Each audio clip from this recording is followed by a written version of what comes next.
Hello everyone, कैसे हैं आप सभी लोग। आशा करता हूँ आप सभी लोग बहुत अच्छे हैं। मैं बता दूं कि मैं भी बहुत बढ़िया हूँ। आज के सेशन में हम लोग वन शॉट रिवीजन करने वाले हैं of financial statement of a company. एक बहुत ही थ्योरेटिकल चैप्टर, लेकिन बहुत अच्छा चैप्टर। एक ऐसा चैप्टर जो आपकी बेस बिल्डिंग करेगा for your further studies in future. Chartered accountant बनना चाहते हैं सर, सीएमए बनना चाहते हैं, कॉस्ट एंड मैनेजमेंट अकाउंटेंट, वाह भाई वाह। तो उनके लिए आपको ये चैप्टर बहुत अच्छे तरह से सीखना और समझना पड़ेगा। जो बच्चे बीकॉम करना चाहते हैं उनके लिए सर क्या होगा, उनको भी ये अच्छे सीखना पड़ेगा। सीयूईटी में भी इसकी बहुत महत्वता है। जिन लोगों को सर आगे जाके एमबीए करनी है उनको भी ये सीखना पड़ेगा। तो कुल मिला के मोटी मोटी बात यह है कि ये चैप्टर बेसिक होने के साथ साथ बेस बिल्डिंग भी करेगा आपकी फ्यूचर के लिए। That is why in twelfth class ये चैप्टर डाला गया, वरना ट्वेल्थ क्लास के अंदर इस चैप्टर की उतनी महत्वता नंबर के हिसाब से देखी जाए तो नहीं है। लेकिन महत्वता फीचर में है, इसलिए इस चैप्टर को सीबीएसई ने इंट्रोड्यूस किया। आई होप आप मेरी बात समझ रहे होंगे। मैं आपको इस चैप्टर को इतनी बारीकियों से और इतनी डिटेल से कराऊंगा कि ये चैप्टर आप कभी भूल ना पाए, और कोशिश ये करूंगा कि ये चैप्टर जब भी पेपर में आपसे पूछ जाए, कोई से भी एग्जाम में, आज ही नहीं कभी भी लाइफ में, तो आप हमेशा मुझे याद करें और उसको अच्छे से करें। चलिए, हर चैप्टर से पहले हमारे पास एक मोटिवेशनल कोट होता है। इस चैप्टर में भी है, there are no shortcuts to the success, it is a result of preparation, hard work, lesson from the failure. मतलब भाई आपको पहले तो प्रिपरेशन करनी है कंटिन्यूअस। एक दिन की प्रिपरेशन से कुछ नहीं होता है। एक रात पहले यार तेरा भाई वीडियो देख के यूट्यूब पे फाड़ देगा, नॉट डन। एक बच्चा ऐसा करने की जो सोचता है वो पास हो सकता है, बट आपको अच्छे नंबर लाने हैं तो आपको कंसिस्टेंसी मेंटेन करनी पड़ेगी। सेकंड चीज, हार्ड वर्क। हार्ड वर्क और स्मार्ट वर्क दोनों यहाँ पे आ सकते हैं। Third, lesson from the failure. आप एक क्वेश्चन को करते हो, उसमें फेल हो जाते हो। फेल का मतलब क्वेश्चन आपने अटेम्प्ट किया but you can not solve it, और you have solve it in more than sufficient time. आप ज्यादा समय लेते हो। जैसे एक प्रोराटा का क्वेश्चन आपने करा 1 घंटे में सॉल्व, तो भाई 1 घंटा तो पेपर में मिलेगा नहीं आपको। तो आपको क्या करना है, अपने फेलियर से सीखना है। What are the areas we are you are lacking, कि प्रोराटा में आप कहाँ अटक जाते हो। क्या एडजस्टमेंट टेबल बनाने में अटक जाते हो, कि या फिर आप क्या मतलब एनालिसिस में अटक जाते हो, एनालिसिस टेबल बनाने में अटक जाते हो। तो आपको ये चीजें ध्यान में रख के आगे बढ़ना है। You have to learn from your failure, not from others failure. ठीक है, यू कैन बी वाइज, ठीक है, बाय सेल्फ ओनली। आप समझदार अपनी गलतियों से ही बनते हो, दूसरों की गलतियों से आप समझदार नहीं बनते। ठीक है जी, चलो। अब इसके बाद मैंने एबीसी एनालिसिस का एक चार्ट दिया हुआ है, उसको आप इग्नोर कीजिए। एबीसी एनालिसिस की वीडियो अलग से है, वो मैं लिंक में डाल दूंगा और ऊपर आई बटन में भी डाल दूंगा, वहां से आप देख लेना। अब हम लोग फाइनेंशियल स्टेटमेंट स्टार्ट करने लग रहे हैं। तो फाइनेंशियल स्टेटमेंट का सबसे पहला सवाल आपके दिमाग में आना चाहिए, sir what are the financial statements. तो बेटा फाइनेंशियल स्टेटमेंट क्या होती है? Financial statement are the annual report cards. जैसे जब आप अपनी 11वीं या 12वीं क्लास पास करेंगे, 11वीं या 12वीं, या आप जब भी आप पास करते हो ये क्लास, तो आपको हर एक क्लास के बाद, हर एक क्लास के बाद क्या हुआ है सर, तो आप अभी तक जब भी पास हुए हैं आपको एक स्टेटमेंट दी जाती है। That statement is called report card. That statement is called report card. और रिपोर्ट कार्ड सर क्या होती है? Report card is your piece, जो आपको आपकी औकात दिखाता है। ठीक है, जैसे उसने आपको आपकी औकात दिखाई जाने से पहले, बिल्कुल उसी तरीके से। तो रिपोर्ट कार्ड क्या होती है? इसके अंदर आपके सारे सब्जेक्ट्स लिखे होते हैं, मैक्सिमम मार्क्स लिखे होते हैं, और आपके कितने मार्क्स है ये लिखा होता है। अगर वो मार्क्स सफिशिएंट होते हैं तो लिखा होता है पास, अन्यथा लिखा होता है fail. This is a concept report card, है ना। रिपोर्ट कार्ड यही तो होती है। जिसके बाद बोलते हैं हम लोग, अगर ये अच्छी नहीं होती तो हम बोलते हैं a piece of paper cannot decide my future. But अगर ये अच्छी होती है तो बोलते हैं yes, a piece of paper can decide my future and education is very important my brother. तो ये सारी बातें होती है, राइट। तो रिपोर्ट कार्ड मतलब आप अच्छी तरह से समझते हैं, क्योंकि आप रिलेट कर पा रहे होंगे कि रिपोर्ट कार्ड क्या होती है। आजकल की जेनजी जनरेशन में, खासकर लड़कियां जो होती है जेनजी जनरेशन की आजकल, वो लड़कों की भी क्या बनाती हैं, एक रिपोर्ट कार्ड, कि उसके भाई क्या, ही इज 6 फीट टॉल। अब कुछ बच्चे सोच रहे होंगे सर ये आपको कैसे पता। भाई क्या बताएं, इसको यही बात को खत्म करते हैं, वरना ये बात बहुत आगे तक जाएगी और फिर हम लोग पढ़ाई नहीं कर पाएंगे। तो रिपोर्ट कार्ड का मतलब हम लोग अभी समझ गए कि रिपोर्ट कार्ड में कुछ सर क्या होते हैं, सर कुछ पैरामीटर्स होते हैं।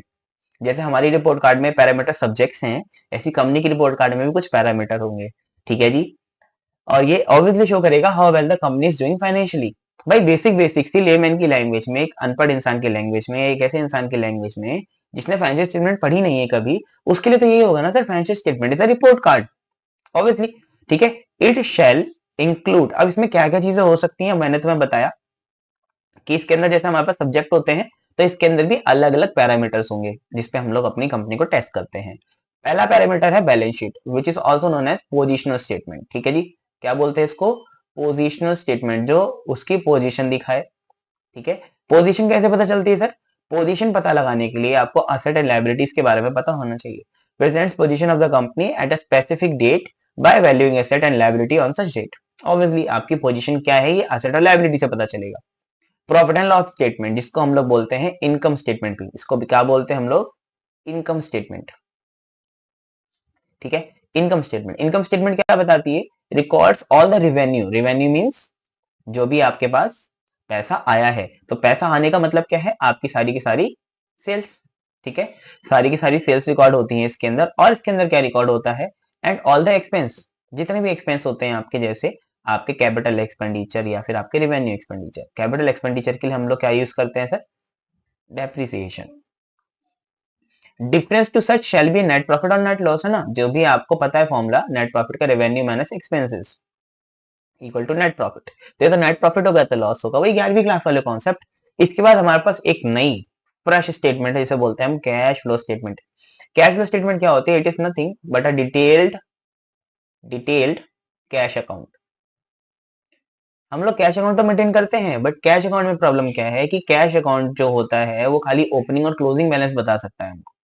कैश फ्लो स्टेटमेंट क्या बताएगा कि जो पैसा आया वो कहाँ कहाँ यूटिलाइज हुआ है, उसको बाइफरकेट भी करेगा, डिटेलिंग में बताएगा, और सारी चीजें बहुत अच्छे से प्रेजेंट भी होंगी। तो that is the difference between a cash account and a cash flow statement. जब हम लोग ये चैप्टर करेंगे सेपरेटली, हमारे पास ये चैप्टर सेपरेटली भी है ना, देखो हमारे पास ये चैप्टर सेपरेटली भी है।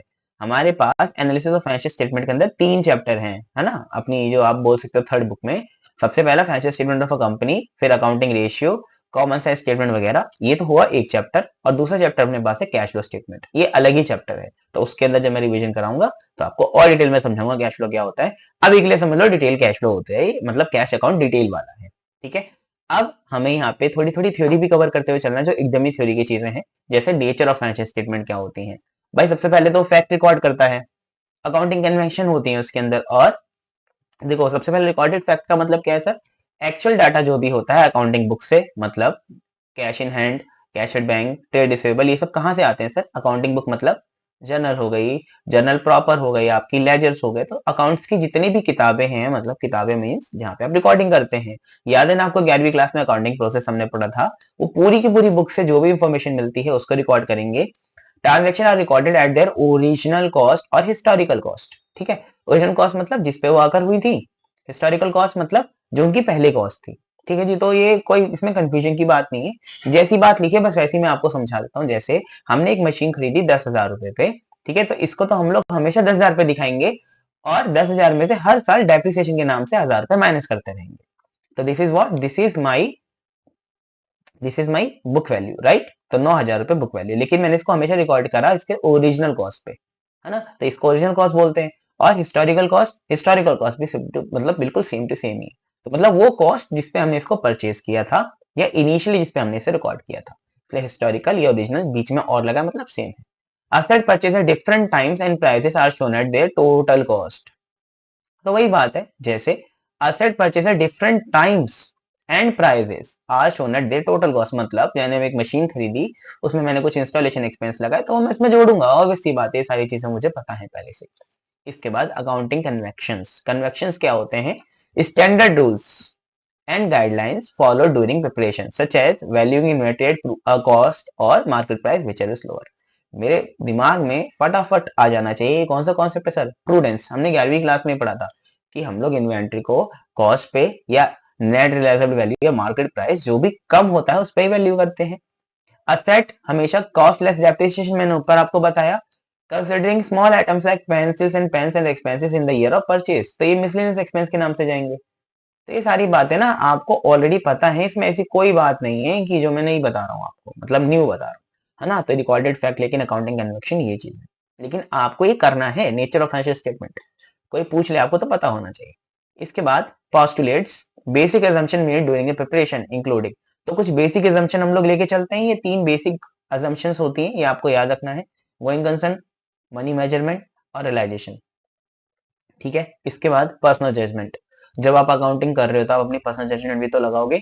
Estimates and opinions made during preparation such as depreciation provisions based on the useful economic life of the fix asset. अब मैंने एक एसेट खरीदी है जिसकी कंपनी क्लेम करती है लाइफ 10 इयर्स, और वो मेरी कंपनी में कितने साल चलेगी वो मेरी पर्सनल जजमेंट हो सकती है। हो सकता है मैं सोचूं मेरी कंपनी में 15 साल चलेगी एज पर माई एक्सपीरियंस, हो सकता है मेरी कंपनी में 5 साल चले। तो मैं इसी यूजफुल लाइफ के हिसाब से उसकी डेप्रिसिएशन कैलकुलेट करूंगा। ठीक है सर, तो ये मेरा पर्सनल जजमेंट है। प्रोविजन फॉर डाउटफुल डेट्स, है ना, आपको पता होगा हमारे डेटर्स कितने तरीके के होते हैं सर? सर हमारे डेटर्स होते हैं 3 तरीके के, राइट। एक तो गुड होते हैं एकदम, और एक होते हैं डाउटफुल, एक होते हैं बैड। तो हम लोग गुड वालों से तो कुछ नहीं कहते, उल्टा उनको क्या देते हैं, डिस्काउंट देते हैं सर, है ना। डाउटफुल वालों पे क्या बनाते हैं सर, प्रोविजन बनाते हैं। अब डाउटफुल वाले कितने होंगे भाई, गुड का तो हिस्सा डाउटफुल वाले होंगे, वो कितना होंगे आपको क्वेश्चन में याद करो, 11वीं क्लास में कभी लिखा रहता था 5, कभी 10, कभी 2%। तो ये परसेंटेज कहाँ से आई? As per your experience, as per your business, तो personal judgement. Deciding where to value inventory at cost और मार्केट वैल्यू, ये भी आप अपनी पर्सनल जजमेंट पे ही छोड़ देते हो। ठीक है जी, चलो इसके बाद ऑब्जेक्टिव क्या है। ऑब्जेक्टिव आप खुद भी पढ़ लेना, स्वयं एक बार पढ़ लेना, मैं आपको समझा देता हूँ कि ऑब्जेक्टिव क्या होते हैं। ऑब्जेक्टिव मीन्स हम लोग फाइनेंशियल स्टेटमेंट क्यों बना रहे हैं आखिर। पहली बात, provide information about economic resources and obligation. Obviously बात है, हम लोग इकोनॉमिक रिसोर्सेज के बारे में आपको इंफॉर्मेशन देने वाले हैं कि आपने जो हमें रिसोर्सेज दिए हमने उनको कैसे यूटिलाइजेशन किया। Second, provide information about earning capacity. अगर एक इंसान की कंपनी है और उस कंपनी का प्रॉफिट ज्यादा है, सिंपल सी बात है, उसकी अर्निंग कैपेसिटी कैसी होगी, हाई होगी। ये हम क्यों जानना चाहते हैं, ताकि हमें पता चल सके कि आने वाले समय वो कंपनी कैसे रहेगी। ठीक है, इसके बाद provide information about cash flows. Cash flow के लिए अब हम लोग अलग से एक स्टेटमेंट बनाएंगे ना, सीएफएस। मैंने बोला आपके पास प्रॉफिट तो मेरे भाई 1 करोड़ रुपए है, लेकिन कैश कितना है? तो कैश और प्रॉफिट हमेशा बराबर नहीं होते, हमेशा क्या, मोस्ट ऑफ द केसेस में बराबर नहीं होते।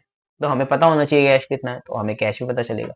इसके बाद मैनेजमेंट की इफेक्टिवनेस कैसी है। ऑब्वियसली बात है, जो कंपनी प्रॉफिट कमाती है उसकी मैनेजमेंट अच्छी होगी, जो लॉस कमाती है उसकी मैनेजमेंट अच्छी नहीं होगी। Information about activities affecting society. देखो सोसाइटी के लिए आप क्या कर सकते हैं as a business, as a company, वो क्या कर रहे हैं, क्या इनिशिएटिव है, वो सब चीजें हैं।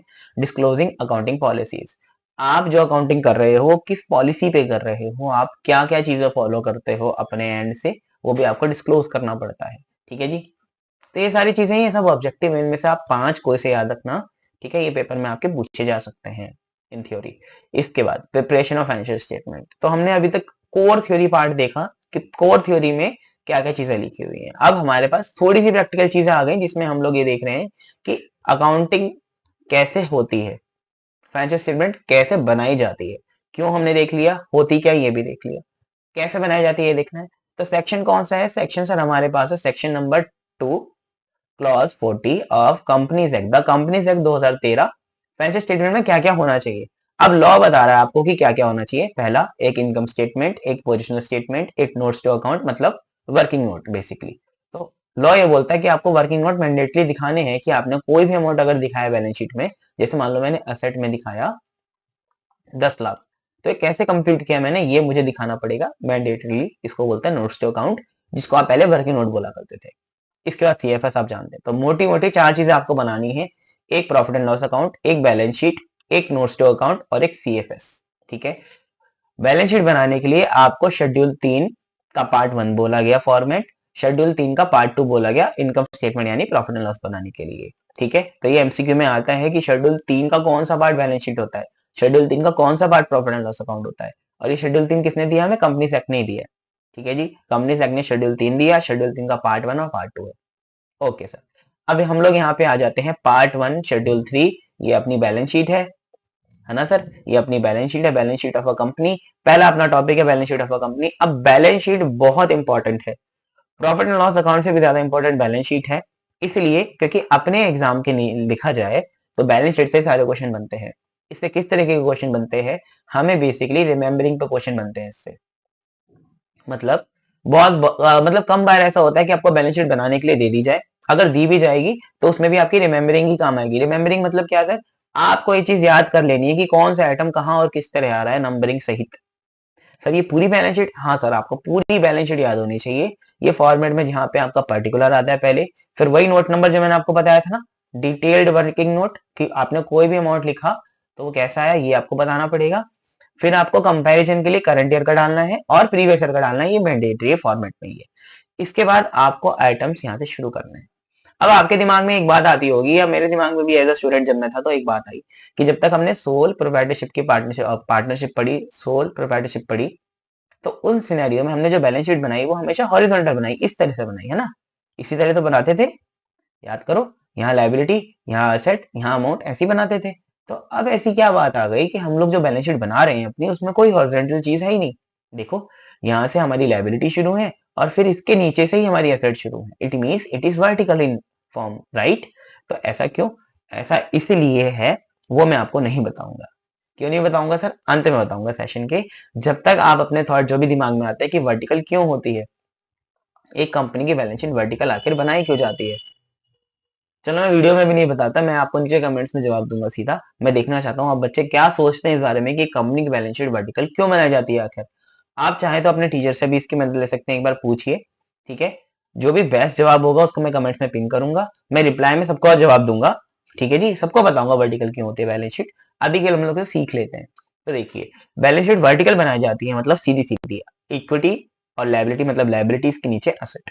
तो यहाँ पे जब हम कंपनी की बात करते हैं तो इक्विटी का मतलब वही हो गया कैपिटल। तो अपनी इक्वेशन वही है, इक्वेशन क्या थी पहले, capital plus liability equal to asset, right. तो अभी भी इक्वेशन वही है। तो कैपिटल प्लस लायबिलिटी का अब नाम बदल गया, कैपिटल को ना बोल के कैपिटल अब हम क्या बोल रहे हैं, इक्विटी बोल रहे हैं। इक्विटी क्यों बोल रहे हैं? क्योंकि अब बहुत सारे लोग इसमें मालिक बन गए।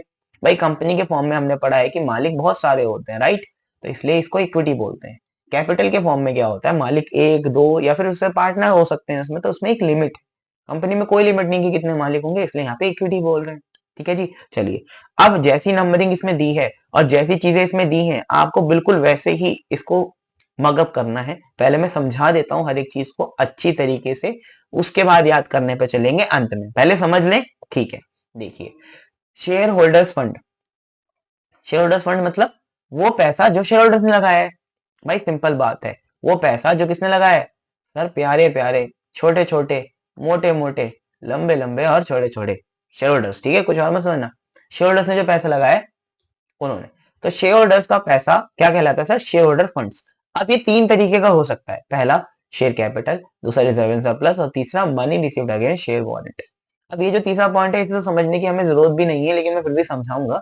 बट रियल लाइफ में आपको किसी क्वेश्चन में बहुत रेयर ही होगा कि इसका यूसेज मिले। Share capital, reserve and surplus very very important है हमारे लिए। चलिए इन्हें समझते हैं, पहले शेयर कैपिटल क्या होता है, ठीक है, फिर उसके बाद आगे बढ़ते हैं। देखो यहाँ से हम लोग शुरू करते हैं शेयर होल्डर्स फंड। तो शेयर होल्डर फंड्स अपनी मेजर हेड है, क्या है, मेजर हेड।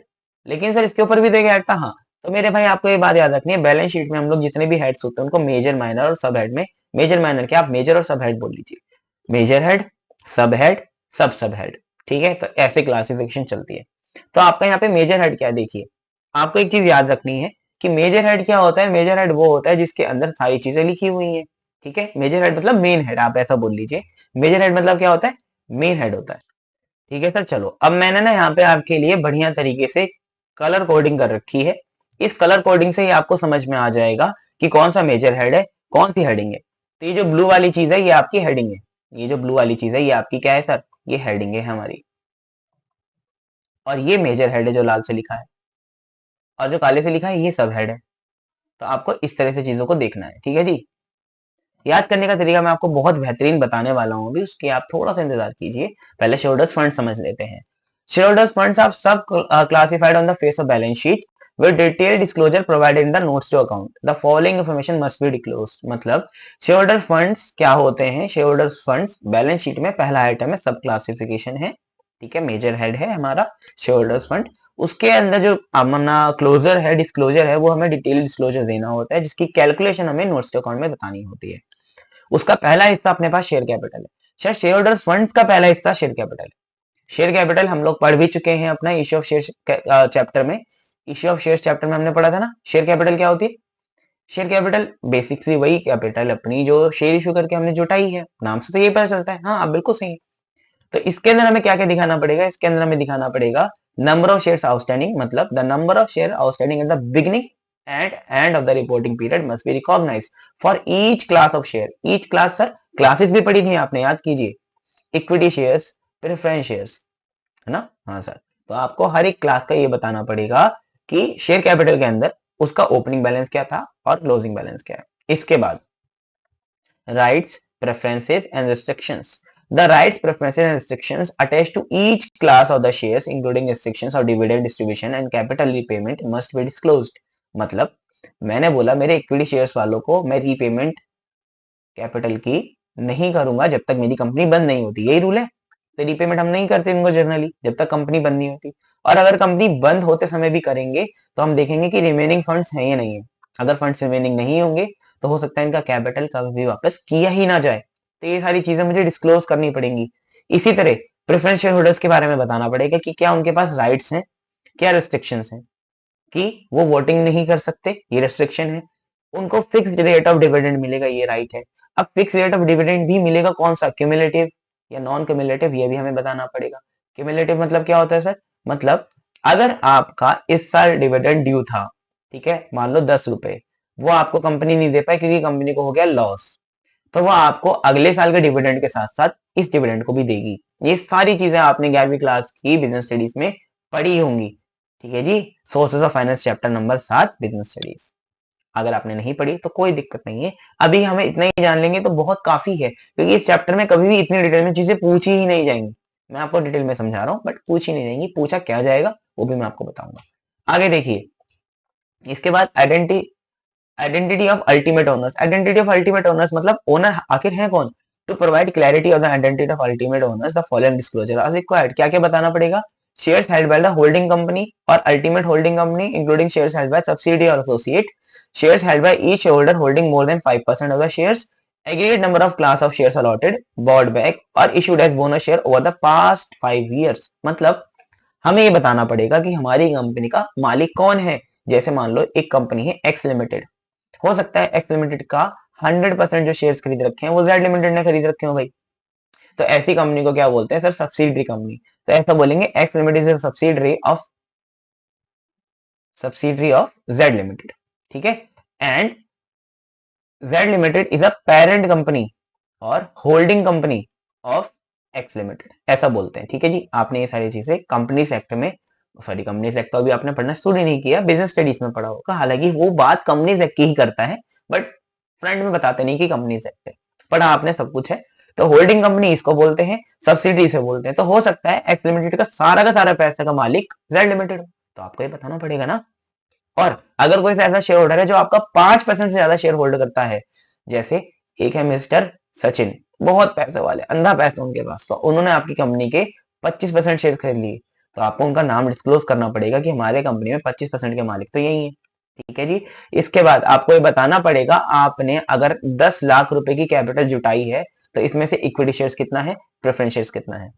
ऑब्वियस सी बात है, ये सब तो बताओगे ना। तो ये लिखा है aggregate number and class of shares allotted, bought back और issued.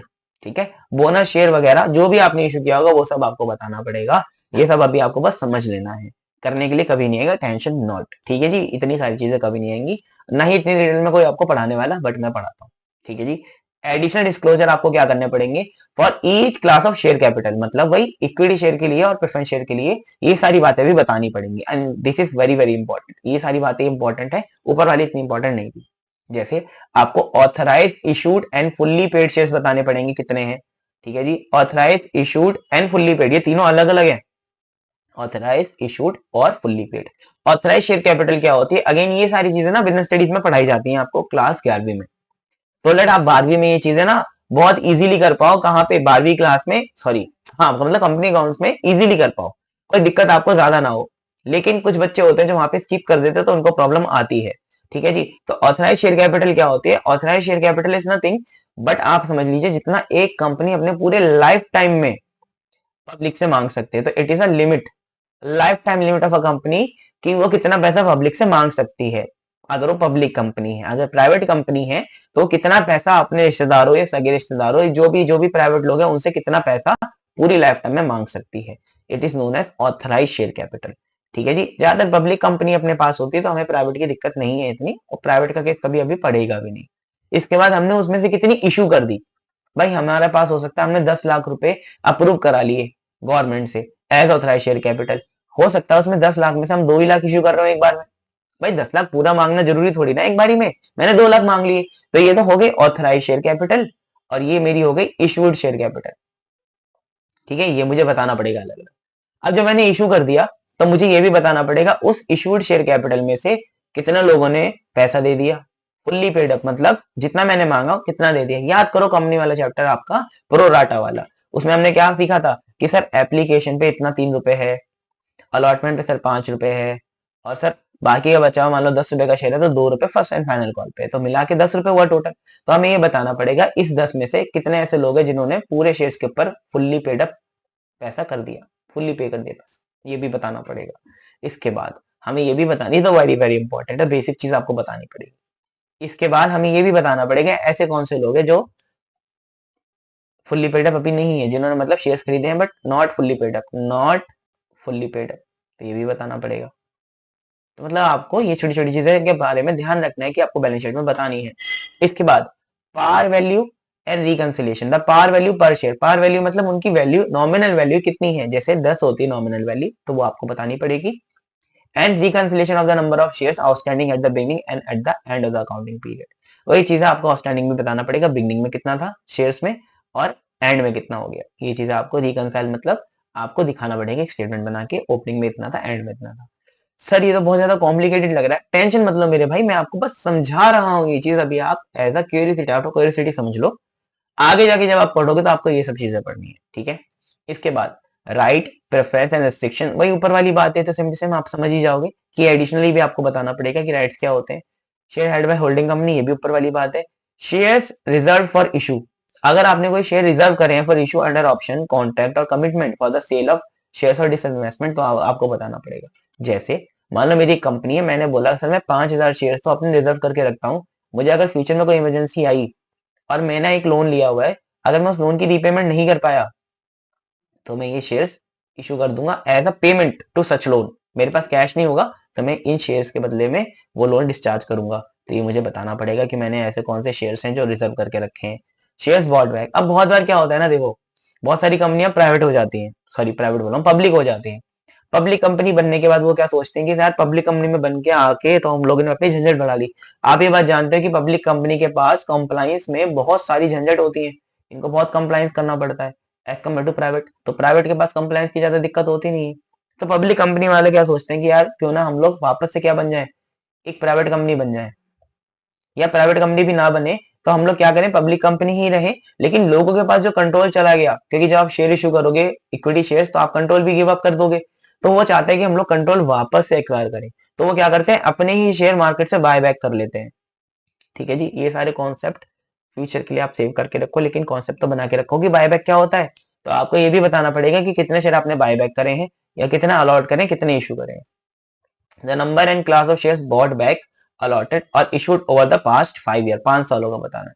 Terms of convertible securities, आपको पता है ना कोई कोई डिबेंचर कन्वर्टेबल होते हैं, डिबेंचर वाले चैप्टर में हमने पढ़ा है कि डिबेंचर्स क्या हो सकते हैं, अपने पीरियड पे आके, मैच्योरिटी पे आके हो सकता है इक्विटी शेयर्स में कन्वर्ट हो जाए।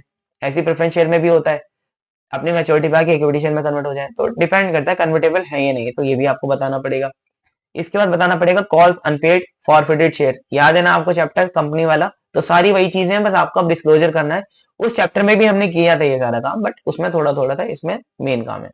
तो आपने जितने शेयर फॉरफिट करे, जब्त कर लिए, जिन्होंने वो चैप्टर नहीं किया उनको बता दूं, जब भी कोई हमें पैसा नहीं देता, जैसे हमने पैसा मांगा भाई, पहले बोला एप्लीकेशन पे 5, अलॉटमेंट पे 5 दे दो और 3 रुपए बाद में देना और 2 रुपए फाइनल कॉल पे देना, 15 रुपए का शेयर है।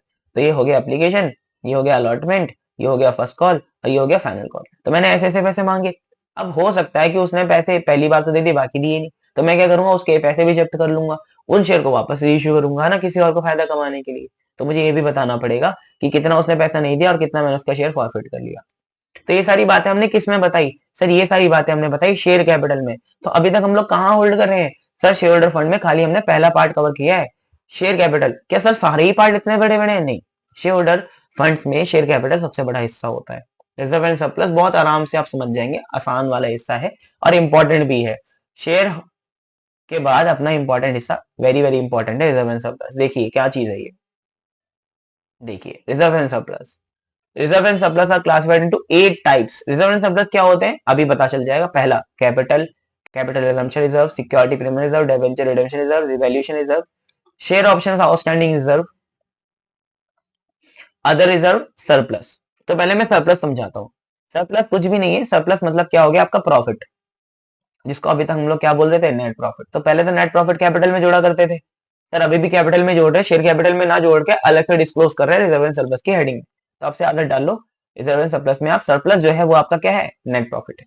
ठीक है, इतना बात समझ में आया। देखो क्या है, the balance of statement of profit and loss, वही प्रॉफिट एंड लॉस अकाउंट का disclosing allocation and appropriation. Example, company ने अपने प्रॉफिट का एक हिस्सा डिविडेंड के रूप में दिए और बाकी हिस्सा सरप्लस में डाल दिया। सिंपल बात है भाई, है ना। चलो इसके बाद रिजर्व देखते हैं हम। रिजर्व क्या होता है आपको भी पता है कि जब भी हमें प्रॉफिट होता है तो हम प्रॉफिट का एक हिस्सा अलग से निकाल के रख सकते हैं कहीं जगह पे स्पेसिफिक पर्पस के लिए, इसको रिजर्व बोलते हैं। 11वीं क्लास की हमने अकाउंटेंसी में पढ़ा हुआ एक चैप्टर प्रोविजन एंड रिजर्व्स, उसके अंदर में रिजर्व की डेफिनेशन अच्छे से सीखी थी। मैं दोबारा भी समझा देता हूँ। यही मतलब है मोटा मोटा कि प्रॉफिट का एक हिस्सा आपने निकाल के अलग रख दिया, उसको रिजर्व बोला। वो पर्टिकुलर पर्पस के लिए भी हो सकता है। देखिए पहला इसमें क्या है, कैपिटल रिजर्व। इसमें 8 टाइप में से एक तो सरप्लस देख लिया आपने। कैपिटल रिजर्व क्या होता है, credit out of capital profit such as profit from the sale of fix asset. अगर आपने फिक्स एसेट बेची है, मतलब फिक्स एसेट बेची क्या मतलब सर, देखिए अगर मेरा काम स्टेशनरी का है, मेरा काम किस चीज का है सर, स्टेशनरी का मेरा काम है, और स्टेशनरी का काम होने के साथ साथ मैंने सोचा कि सर स्टेशनरी के काम में मैं क्या लगा लूं, एक फोटोकॉपी की मशीन लगा लूं। तो मैं फोटोकॉपी भी क्या करूंगा, विच इज वायबल, सब लोग ऐसे ही करते हैं। अब मैंने एक फोटोकॉपी की मशीन खरीदी सन 2005 में। कब खरीदी सर, 2005 में। मान लीजिए कब खरीदी, 2005 में। अब वो पुरानी हो गई, मैं बेच रहा हूँ उसको, तो मुझे उसे बेच के जो गेन हुआ है, क्योंकि मेरा बिजनेस स्टेशनरी का है, तो ये गेन जो होगा वो कैपिटल रिजर्व का हिस्सा बनेगा। ठीक है जी, हाँ सर बिल्कुल समझ में आ गया। देखिए एग्जांपल भी है, मेरा दोस्त राजू ने अपना पुराना गाड़ी बेच दिया और उससे मिला हुआ पैसा कैपिटल रिजर्व में डाल दिया। सिंपल बात है भाई, सिंपल, बहुत सिंपल बात है। कैपिटल रिजर्वेशन रिजर्व, इसको क्या बोलते हैं, CRR, credit to redeem preference shares और डिवेंचर्स। सिंपल बात है भाई, अगर आपको उनको पैसा वापस करना है तो एक रिजर्व में पैसा डालो ना हर साल, सीआरआर बनाओ। ठीक है जी, ओके। इसके बाद सिक्योरिटी प्रीमियम रिजर्व, इससे तो आप भली भांति परिचित हैं, SPR, credit when security are issued at premium. जब भी आप सिक्योरिटी को प्रीमियम पे इशू करते हो तो SPR क्रेडिट अपने आप हो जाता है। कंपनी ने अपने शेयर प्रीमियम पर बेचे तो उन्होंने सिक्योरिटी प्रीमियम रिजर्व बनाया है। ठीक है भाई, जैसे मैंने आपको पहले भी पढ़ाया है कि 10 रुपए का शेयर है, वो 3 रुपए प्रीमियम पे गया, तो ये 3 रुपए तो आपके इधर आएंगे और 10 रुपए आपके जाएंगे शेयर कैपिटल में, समझे। तो 10 रुपए शेयर कैपिटल में, 3 रुपए सिक्योरिटी प्रीमियम रिजर्व में। डेबेंचर रिडेम्पशन रिजर्व, देखिए क्रेडिट टू रिडीम डेबेंचर्स। अब सर ऊपर वाला जो हमारा कैपिटल रिडेम्पशन रिजर्व था उसमें भी डेबेंचर्स थे, इसमें भी है, तो ये स्पेसिफिकली डेबेंचर के लिए है। स्पेसिफिक हो सकता है कि डेबेंचर के लिए हो, उसमें दोनों आ गए, प्रेफरेंस शेयर्स भी और डेबेंचर्स। रिवैल्यूएशन रिजर्व, जब भी हम लोग पार्टनरशिप में हमने पढ़ा हुआ है ना, ये पार्टनरशिप में हमने रिवैल्यूएशन अकाउंट बनाया था, याद है। हाँ, तो उसमें क्या होता था, असेट्स एंड लायबिलिटीज की वैल्यू ऊपर नीचे होती थी। ठीक है जी, तो असेट की वैल्यू जब रिवैल्यू होती है तो हो सकता है वो बढ़ जाए या घट जाए, तो जब वो बढ़ेंगी तो रिवैल्यूएशन रिजर्व में आ जाएंगी, हमें गेन होगा। Share option outstanding option account, created for outstanding share option. Example, company ने अपने एम्प्लॉयज को शेयर ऑप्शंस दिए, मतलब शेयर ऑप्शन का क्या होता है, ईसॉप। ये आप आगे जाके पढ़ोगे, अगर आप सीए करते हो तो बहुत इंपॉर्टेंट टॉपिक है। ठीक है, मैं सीए वाले बच्चों को भी पढ़ाता हूँ, सीएमए वाले बच्चों को भी पढ़ाता हूँ, इसलिए मैं आपको गाइडेंस अच्छी प्रोवाइड करा सकता हूँ। ईसॉप एक ऑप्शन होता है, employ stock option plan. Employ stock option plan क्या होता है, जहां पे कंपनी एक्सक्लूसिव अपने स्टॉक खरीदने का हिस्सा, अपने स्टॉक मतलब बेसिकली अपने एम्प्लॉयज को देती है, अपने चहीते एम्प्लॉयज को देती है, फ्री में, फ्री में देती है। तो उसके लिए भी आपको यहाँ पे एक अकाउंट बनाना पड़ेगा, अलग से रिजर्व भी होता है। बाकी इसके अलावा कोई भी अदर नाम के रिजर्व हो सकता है, वो अदर रिजर्व में आ जाएगा, जैसे डिविडेंड इक्वलाइजेशन रिजर्व या वर्कमैन कंपनसेशन रिजर्व, ऐसे रिजर्व अदर रिजर्व में आ जाएंगे। ठीक है जी, अब ये डिस्क्लोजर और है, a reserve specifically represented by unmarked investment shall be termed as fund. ये बात याद रखनी है आपको भाई, रिजर्व और फंड में डिफरेंस पता होना चाहिए। जैसे मतलब क्या लिखा हुआ है, reserve specifically represented by unmarked investment shall be termed as fund. ठीक है जी, ये बात आपको याद रखनी है कि उसको रिजर्व नहीं बोलेंगे, फिर फंड बोलेंगे। आगे, debit balance of statement of profit and loss account shall be shown as negative figure under the surplus head. तो दिखाएंगे सरप्लस में ही। सर अगर लॉस हुआ तो उसको क्या सरप्लस बोल सकते हैं, तो आंसर इज यस, उसको सरप्लस ही बोलेंगे। लेकिन रिजर्व्स एंड सरप्लस में उसमें दिखाएंगे statement of profit and loss में नेगेटिव, मतलब ब्रैकेट में। ठीक है जी, दिखाएंगे सरप्लस में ही, हेडिंग सरप्लस ही रहेगी।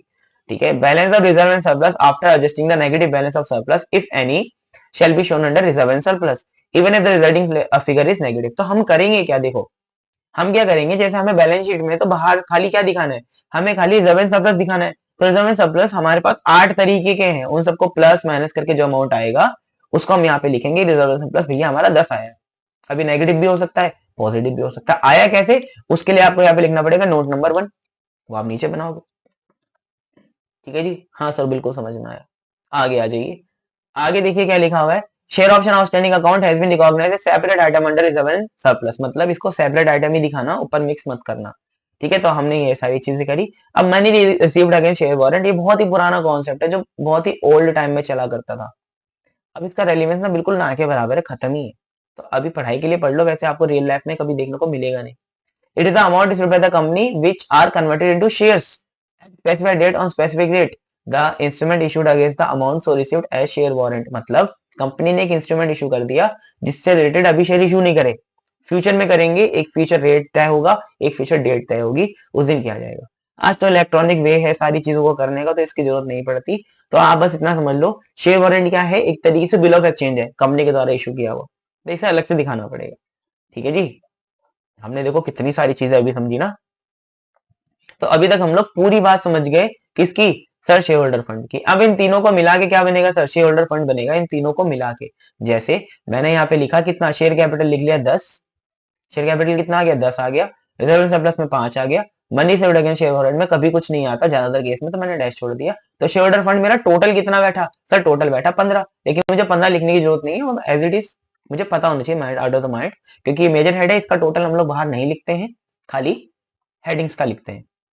ठीक है, मतलब हेडिंग बोलो, सब हेड का लिखते हैं। ओके जी, तो अगर मैं आपसे अब पूछूं कि मान लो मेरे पास कैपिटल रिडम्पशन रिजर्व है, क्या है, कैपिटल रिडम्पशन रिजर्व, तो ये सर कहाँ आएगा, पेपर में ऐसा क्वेश्चन पूछेगा, सर ये कौन सा आइटम है, कहाँ आएगा, तो आप ऐसा बताओगे ये हमारा आएगा, हेडिंग कौन सी होगी इसमें, सर हेडिंग होगी हमारी इक्विटी एंड लाइबिलिटीज, उसके अंदर मेजर हेड होगा अपना शेयर होल्डर्स फंड, उसके अंदर हमारी सब हेडिंग होगी, कौन सी हेडिंग होगी सर, रिजर्व एंड सरप्लस, उसके अंदर सब हेडिंग होगी हमारी कौन सी, सीआरआर। ऐसे करके हमें लिख के आना, बस इतना ही पूछेंगे हमसे, इसलिए मैं बोल रहा हूँ हमें बस याद करना है, खाली रिमेंबर करना है। इस बैलेंस शीट को रिमेंबर करने का भी ऐसा बेहतरीन तरीका बता दूंगा ना, आपका दिल खुश हो जाएगा। अभी तक हमने बैलेंस शीट इतनी पढ़ी है, देखो इतनी डिटेल में मैं आपको समझा रहा हूँ, उसका यही कारण है कि आप आगे जाके भी इस चीज को काम में ले सकें। आगे जाके ये ना हो कि यार मुझे बैलेंस शीट में ये चीज नहीं आती, बस मुझे लेकिन याद है, तो वो चीज नहीं होनी चाहिए, है ना। मैं आपको बहुत डिटेल में समझाने की कोशिश कर रहा हूँ इसी वजह से, ताकि आपको आगे भी काम आए। ये हमारी वन शॉट रिविजन जो है, हो सकता है थोड़ा टाइम ले, क्योंकि हम लोग चीजें डिटेल में समझ रहे हैं ना, एक तरीके से रेगुलर क्लास की तरह ही समझ रहे हैं।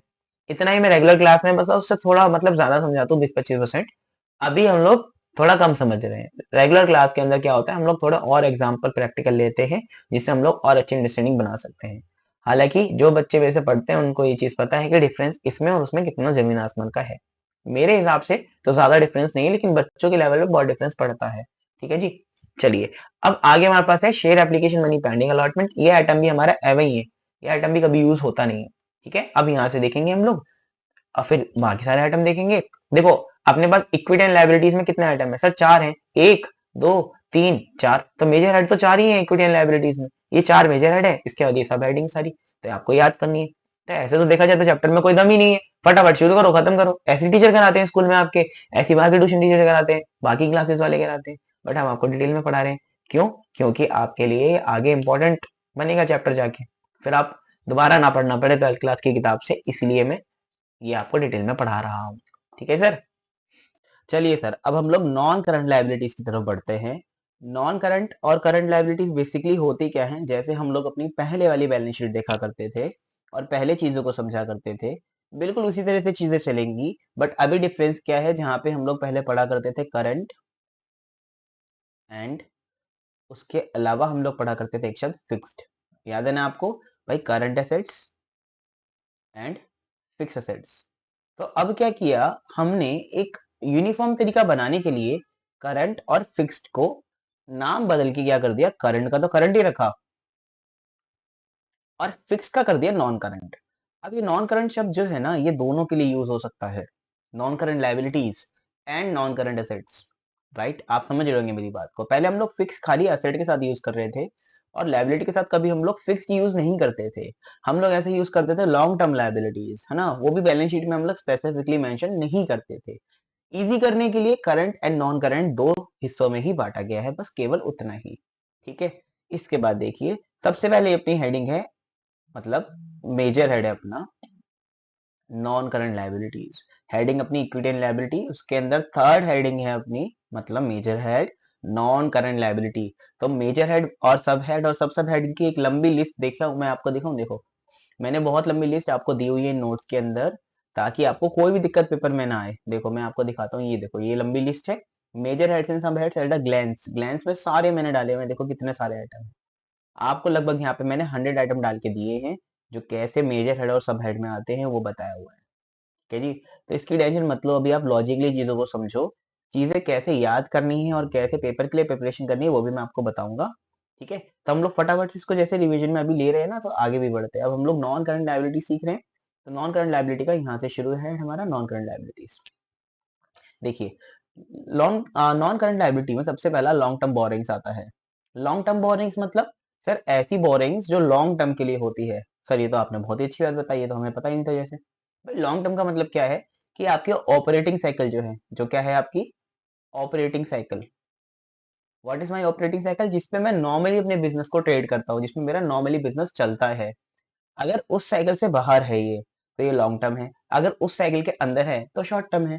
सर हमने तो पहले पढ़ा था वो 12 महीने वाली क्लासिफिकेशन की, सर 12 महीने से ज्यादा 12 महीने से कम तो करंट होता है, 12 महीने से ज्यादा तो फिक्स्ड होता है। हमने तो ऐसा पढ़ा था 11वीं क्लास में। और पहले क्लासिफिकेशन वो उस लेवल तक ठीक थी, कंपनीज में आने के बाद आपको क्लासिफिकेशन में थोड़ा और क्राइटेरिया लगाना पड़ेगा।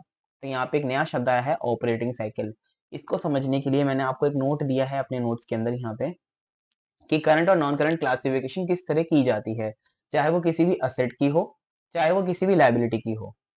अब देखो, मैं तो आपको ये भी बोल सकता हूँ कि आप जो मैं बता रहा हूँ कि लॉन्ग टर्म होती है और शॉर्ट टर्म होती है वो रट लो, बट मैं रटने पे बिलीव नहीं करता, इसलिए ही मैं आपको बता रहा हूँ कि क्लासिफिकेशन आखिर वर्क कैसे करती है।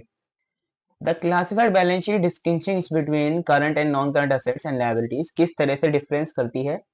डिस्टिंक्शन मतलब डिफरेंस किस तरह से आता है।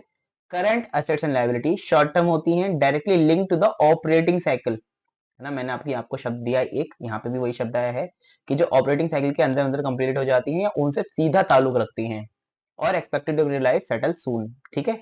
आगे नॉन करंट कौन सी होती हैं, long term items not classified as current. तो बेसिकली आप ऐसा समझ लीजिए, जो करंट नहीं है, विच आर नॉट करंट, वो क्या है, नॉन करंट है। बहुत सिंपल सी बात है ना। तो देखो क्राइटेरिया क्या है, क्राइटेरिया यहाँ पे है, an item is classified as current if, इसको हम लोग करंट बोलेंगे कब बोलेंगे, it is a part of entities operating cycle, वो एंटिटी की ऑपरेटिंग साइकिल का हिस्सा है। जैसे inventory held by the retailer, मतलब हमारी ऑपरेटिंग साइकिल, मतलब हम लोग डेली बेसिस में क्या काम कर रहे हैं, ऑपरेटिंग साइकिल हमारी क्या है, तो इन्वेंट्री हमारा उसका एक मेजर हिस्सा है कि हम इसे बेचेंगे सेल करेंगे, तो इसलिए इसको करंट बोला जाता है। इसके बाद it is expected to be realise settle within 12 months. Second criteria, पहला क्राइटेरिया कि ऑपरेटिंग साइकिल के अंदर खत्म हो, दूसरा क्राइटेरिया कि वो सेटल हो जाए 12 मंथ के अंदर अंदर, विद इन 12 मंथ्स, ठीक है। इसके बाद it is primarily for trading, मतलब हम लोगों ने उसको सेल करने के लिए खरीदा है, वी प्रोड्यूस और बाय टू सेल, हमने उसे यूज करने के लिए नहीं खरीदा। We don't generate profit from it, और हम इसको प्रॉफिट जनरेशन के लिए यूज नहीं करते, ये बात आपको समझनी है।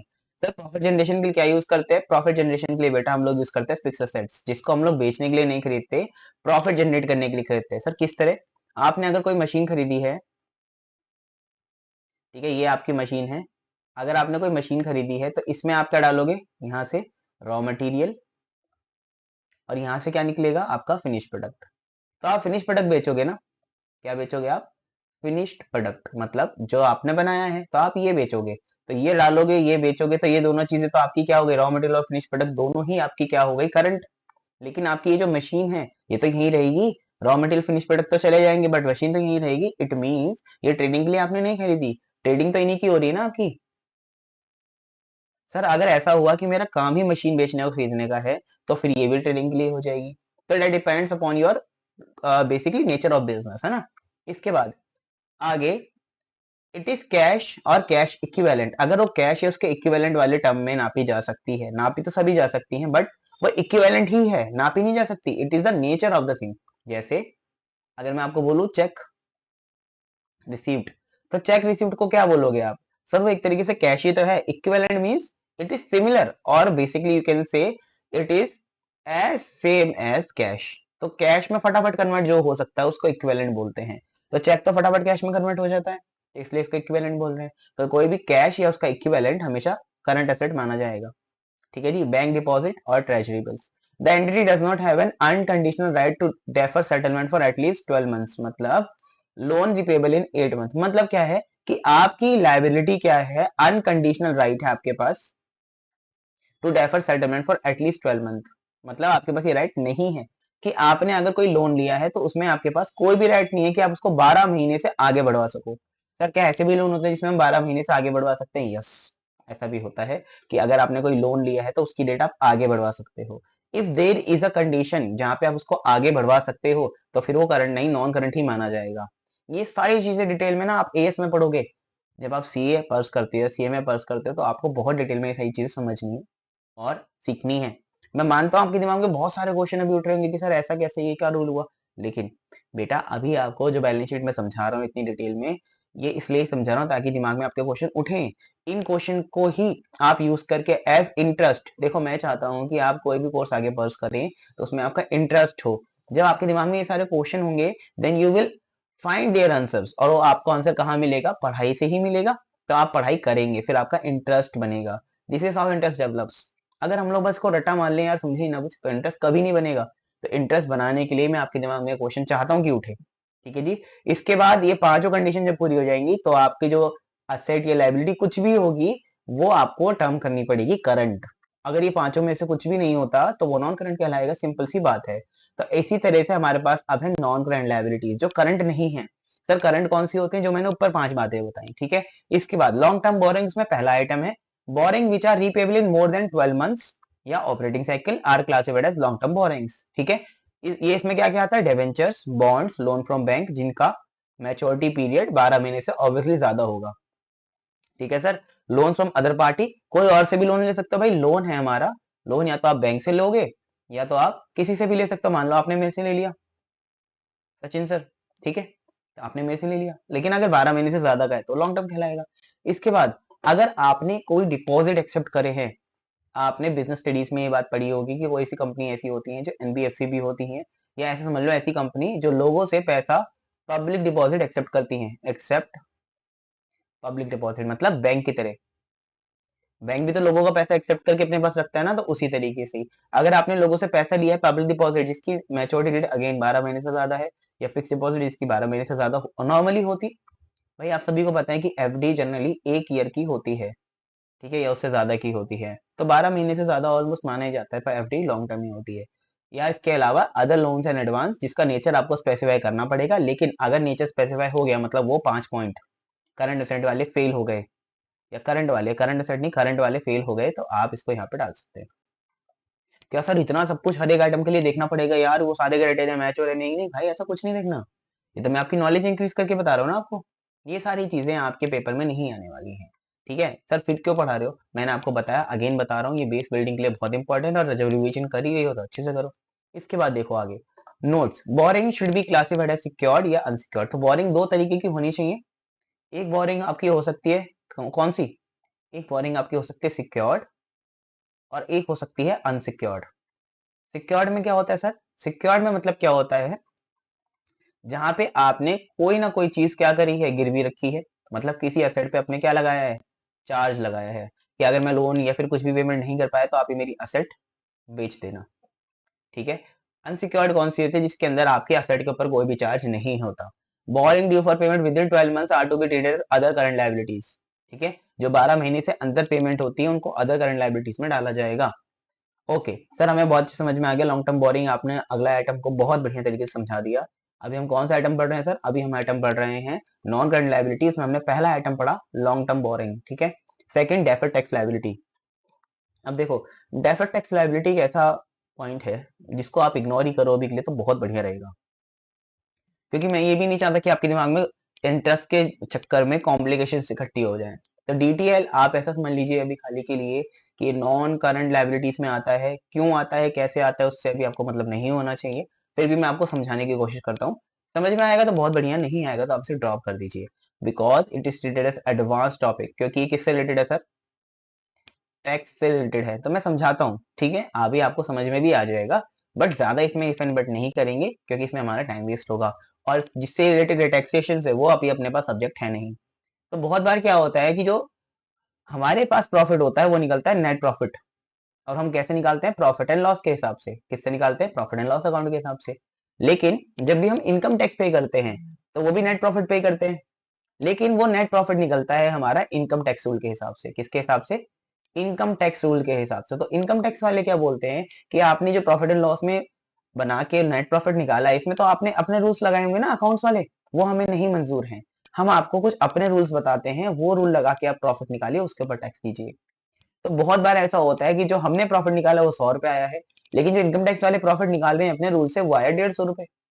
तो जब ये डिफरेंस आता है तो या तो डीटीएल आता है, डेफर्ड टैक्स लायबिलिटी, या डेफर्ड टैक्स असेट आता है। दोनों में से कोई एक आता है। तो आपको डीटीएल और डीटीए दोनों मिलेगा। डीटीए आपको कहाँ मिलेगा? ऑब्वियसली बात है एसेट में मिलेगा। देखिए मैं दिखा देता हूँ आपको बैलेंस शीट में। देखिए अभी आपने क्या देखा? डीटीएल, ये देखिए डेफर्ड टैक्स असेट भी है हमारे पास सी पॉइंट में, और नॉन करंट एसेट्स में, सॉरी लायबिलिटी में अपने पास डीटीएल भी है, ठीक है। नॉन करंट इन्वेस्टमेंट और इसके नीचे ही डीटीए है। तो आपको मेरी बात समझ में आ रही है? दोनों नॉन करंट के ही हेडिंग में है। नॉन करंट लायबिलिटी में डीटीएल, नॉन करंट एसेट्स में डीटीए। तो ये होता क्या है? अभी के लिए आपने ये समझा कि नेट प्रॉफिट जब हमारा और इनकम टैक्स का मैच नहीं करता तो या तो डीटीएल या तो डीटीए क्रिएट होता है। मैं जैसे एक एग्जांपल भी दिया है आपको समझने के लिए। देखो, कंपनी ने 1 लाख रुपए की मशीन खरीदी और उसको डेप्रिशिएट किया 5 सालों तक। तो 5 साल तक डेप्रिशिएट किया तो अपन को फॉर्मूला बहुत अच्छे से याद है 11वीं क्लास में कि भैया जो कॉस्ट होती है उसको डिवाइड कर देते हैं उसकी यूजफुल लाइफ से, माइनस करते हैं कोई भी स्क्रैप वैल्यू हो। नहीं है तो नहीं करेंगे। इसमें नहीं दे रखी तो 1 लाख रुपए डिवाइड बाय 5, तो हर साल डेप्रिसिएशन कितना आ गया मेरा? हर साल का डेप्रिसिएशन आ गया 20,000 रुपए सर। ना यहाँ तक कोई दिक्कत नहीं सर? कोई भी दिक्कत नहीं है, 20,000 रुपए आ गया, हमको बहुत अच्छे से समझ में आ गया कि 20,000 रुपए हमारा डेप्रिसिएशन आता है। इसके बाद क्या है सर? इसके बाद ये लिखा हुआ है how ever for tax purposes they depreciated over 3 years. तो भाई टैक्स वालों ने बोला कि हम इसको तो 3 साल तक डेप्रिसिएशन अलाउ करेंगे। आपने कितने साल किया? 5 साल। टैक्स वालों ने कितना बोला? 3 साल। सर ऐसे कैसे बोल दिया? भाई उनकी मनमानी चलती है। क्यों? क्योंकि उनके पास एक एक्ट है, इनकम टैक्स एक्ट, और इनकम टैक्स एक्ट में जो रूल बनाए गए हैं वो हमें मानने पड़ते हैं। तो इसलिए आपने 5 साल किया, उनको इससे कोई मतलब नहीं है। उन्होंने कितना अलाउ किया? 3 साल। तो उनका लगा 3,000, सॉरी 33,333 रुपए डेप्रिसिएशन, आपका लगा 20,000। तो आपके प्रॉफिट में भी तो फर्क आएगा, समझे ना? तो आपका प्रॉफिट और उनका प्रॉफिट में फर्क आएगा। तो ये जो फर्क है यही क्रिएट करेगा डीटीएल या डीटीए, ठीक है। तो बस हमें इतना ही समझना है, इसको हम लोग बाहर निकल जाते हैं। और एक बात हमेशा याद रखेंगे, it is always treated as non current, always treated as non current, ठीक है। हमें ये बात याद रखनी है कि हमेशा नॉन करंट होगा। ये बात मैंने लिख के भी दी है। Deferred tax asset liabilities are always non current, this is in according with schedule 3 of the companies act 2013। Companies act 2013 बोलता है शेड्यूल 3 कि ये हमेशा नॉन करंट होंगे। आपके एमसीक्यू में आ जाए तो आप इसे लगा देना, ठीक है जी। समझ में आई बात? हाँ सर बिल्कुल समझ में आई। अब इस केस में देखो क्या होगा, डीटीएल क्रिएट होगा। The company created DTL of 13,333।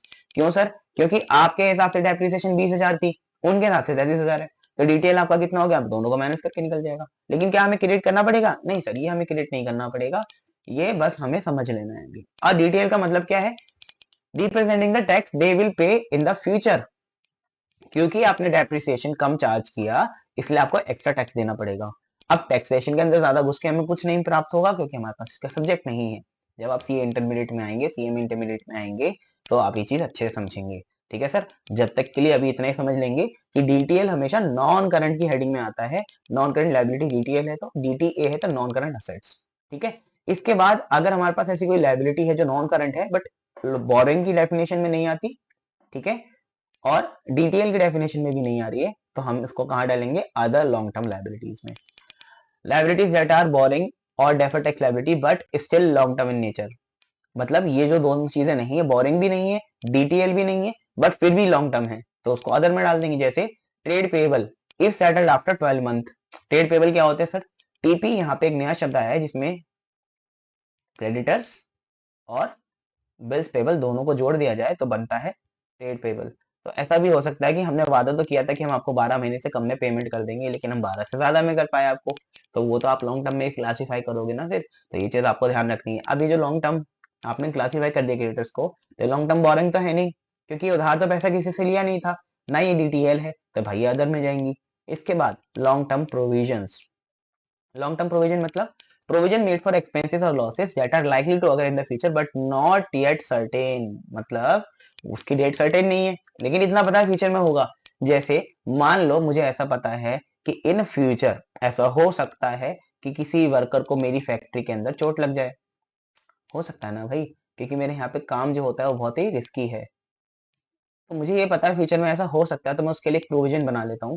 But मुझे ये नहीं पता कि वो कब होगा और मुझे ये प्रोविजन कब यूज करने में आएगी। तो जब भी आप एक बात याद रखो, पीरियड नॉट डिफाइंड, तो उसको आप शॉर्ट टर्म मत मानो। जब पीरियड डिफाइंड नहीं है तो आप उसको क्या मान लो? नॉन करंट मान लो। मतलब करंट मत मान लेना उसको, नॉन करंट ही मानना। ये मैं नहीं बोल रहा हूँ, ये शेड्यूल 3 बोल रहा है कंपनीज एक्ट का। Example provision for warranty claim, provision for environmental liabilities. Environmental liabilities मतलब जैसे मान लो आपकी फैक्ट्री है, वो फैक्ट्री में आपका कुछ वेस्ट जनरेट होता है, उस वेस्ट से एनवायरमेंट में कुछ हानि हो रही है, तो वो हानि से हो सकता है कि आपको उस चीज को क्लियर कराना पड़े, ठीक कराना पड़े, या क्लीन कराना पड़े। वाटर आपने गंदा किया तो क्लीन कराओगे, रोड्स खराब करी है तो क्लियर कराओगे, तो ये सारी चीजें आपको करानी पड़ सकती हैं, लेकिन कब वो आपको भी नहीं पता। तो इसको लॉन्ग टर्म ही मानेंगे, मतलब non current. Provision for employ retirement benefit, ठीक है, amount of earn leave etcetera, provision for gratuity वगैरह। मतलब ये सारी चीजें क्या होती है सर? ये सारी चीजें, जब ग्रेचुटी क्या होती है, जब भी एक इंसान रिटायर होता है तो उसको एक आप समझ लीजिए फंड दिया जाता है। सर ये तो पता है हमें कब रिटायर होगा, लेकिन बाबू पता तो है, हम प्रोविजन में आज तो डाल रहे हैं, लेकिन हमें ये भी तो नहीं पता कि जब वो रिटायर होगा तो हमें कितने पैसे देने पड़ेंगे। ये तो हमें नहीं पता ना अभी के लिए। या हमें ये भी नहीं पता वो कितना यहाँ पे काम करेगा। एक इंसान ने अगर आज ज्वाइन किया है बाबू, तो 50 साल भी कर सकता है, हो सकता है 10 साल में छोड़ दे, हो सकता है 1 महीने में छोड़ दे, तो डिपेंड्स ना। तो हम प्रोविजन तो बना लेंगे, लेकिन हमें ये नहीं पता, बट नॉट येट सर्टेन, इसको हम नॉन करंट में ही डालेंगे। आई होप आपको ये बात अच्छे समझ में आई हो। तो हमने यहाँ पे क्लियर कर ली क्या चीजें सर? इसमें हमने क्लियर कर लिया फटाफट सारी चीजें नॉन करंट वाली। तो नॉन करंट में हमने जितने आइटम थे सारे समझ लिए, कौन कौन से थे? Long term borrowing, deferred tax liability, other long term borrowings, sorry other long term liability, और लॉन्ग टर्म प्रोविजंस। इसके बाद अपने पास आ गया करंट लाइबिलिटीज। आ जाओ फटाफट करंट लाइबिलिटीज देख लेते हैं। करंट लाइबिलिटीज क्या होंगी? जो नॉन करंट नहीं होती। ऑब्वियस सी बात है, सिंपल सी बात है, जो 5 पॉइंटर्स पड़े हैं अगर वो फॉलो होते हैं, वो फुलफिल होते हैं, वो सेटिस्फाई होते हैं, तो आप इसके अंदर आ जाओगे। Loan from banks, financial institution और other lenders with repayment period of 12 month और लेस, या इन ऑपरेटिंग साइकिल, है ना भाई, in operating cycle. Example overdraft facility, आपको पता है बैंक ओवरड्राफ्ट, आपने बीआरएस वाले चैप्टर में सीखा है इसको। Bank overdraft. Short term loan, short term loan नाम से पता चल रहा है जो पेबल है 12 मंथ से कम में। Commercial paper, CP, loans from bank, loans from other parties, deposit, loan repayment और demand, bank overdraft and cash credit. तो इसमें ज्यादातर आइटम वही सारे भी आ सकते हैं जो नॉन करंट में आए थे लॉन्ग टर्म बोरिंग में, लेकिन इसमें बस क्या होगा, वो शॉर्ट टर्म हो जाएंगे। तो सेम ही आइटम है, दोनों में से किसी में भी आ सकता है, नाम ऑलमोस्ट सेम है सारे, इसलिए आपको सेम लग रहे हैं। ट्रेड पेबल, इसमें ऑब्वियस सी बात है ट्रेड पेबल आएंगे अपने। ट्रेड पेबल मतलब मैंने अभी आपको बताया, bills payable plus sundry creditors, दोनों को जोड़ दोगे तो ट्रेड पेबल बनेगा। ये दोनों जनरली 12 महीने से कम में पेमेंट होती है इनकी, तो इसलिए हम लोग इसको यहाँ पे डालेंगे। इसके बाद जो भी आइटम शॉर्ट टर्म बोरिंग्स में और ट्रेड पेबल में नहीं आएंगे तो वो अदर करंट लाइबिलिटी में जाएंगे। ऑब्वियस सी बात है, liability that are not borrowing, trade payable और provisions but are still in current nature.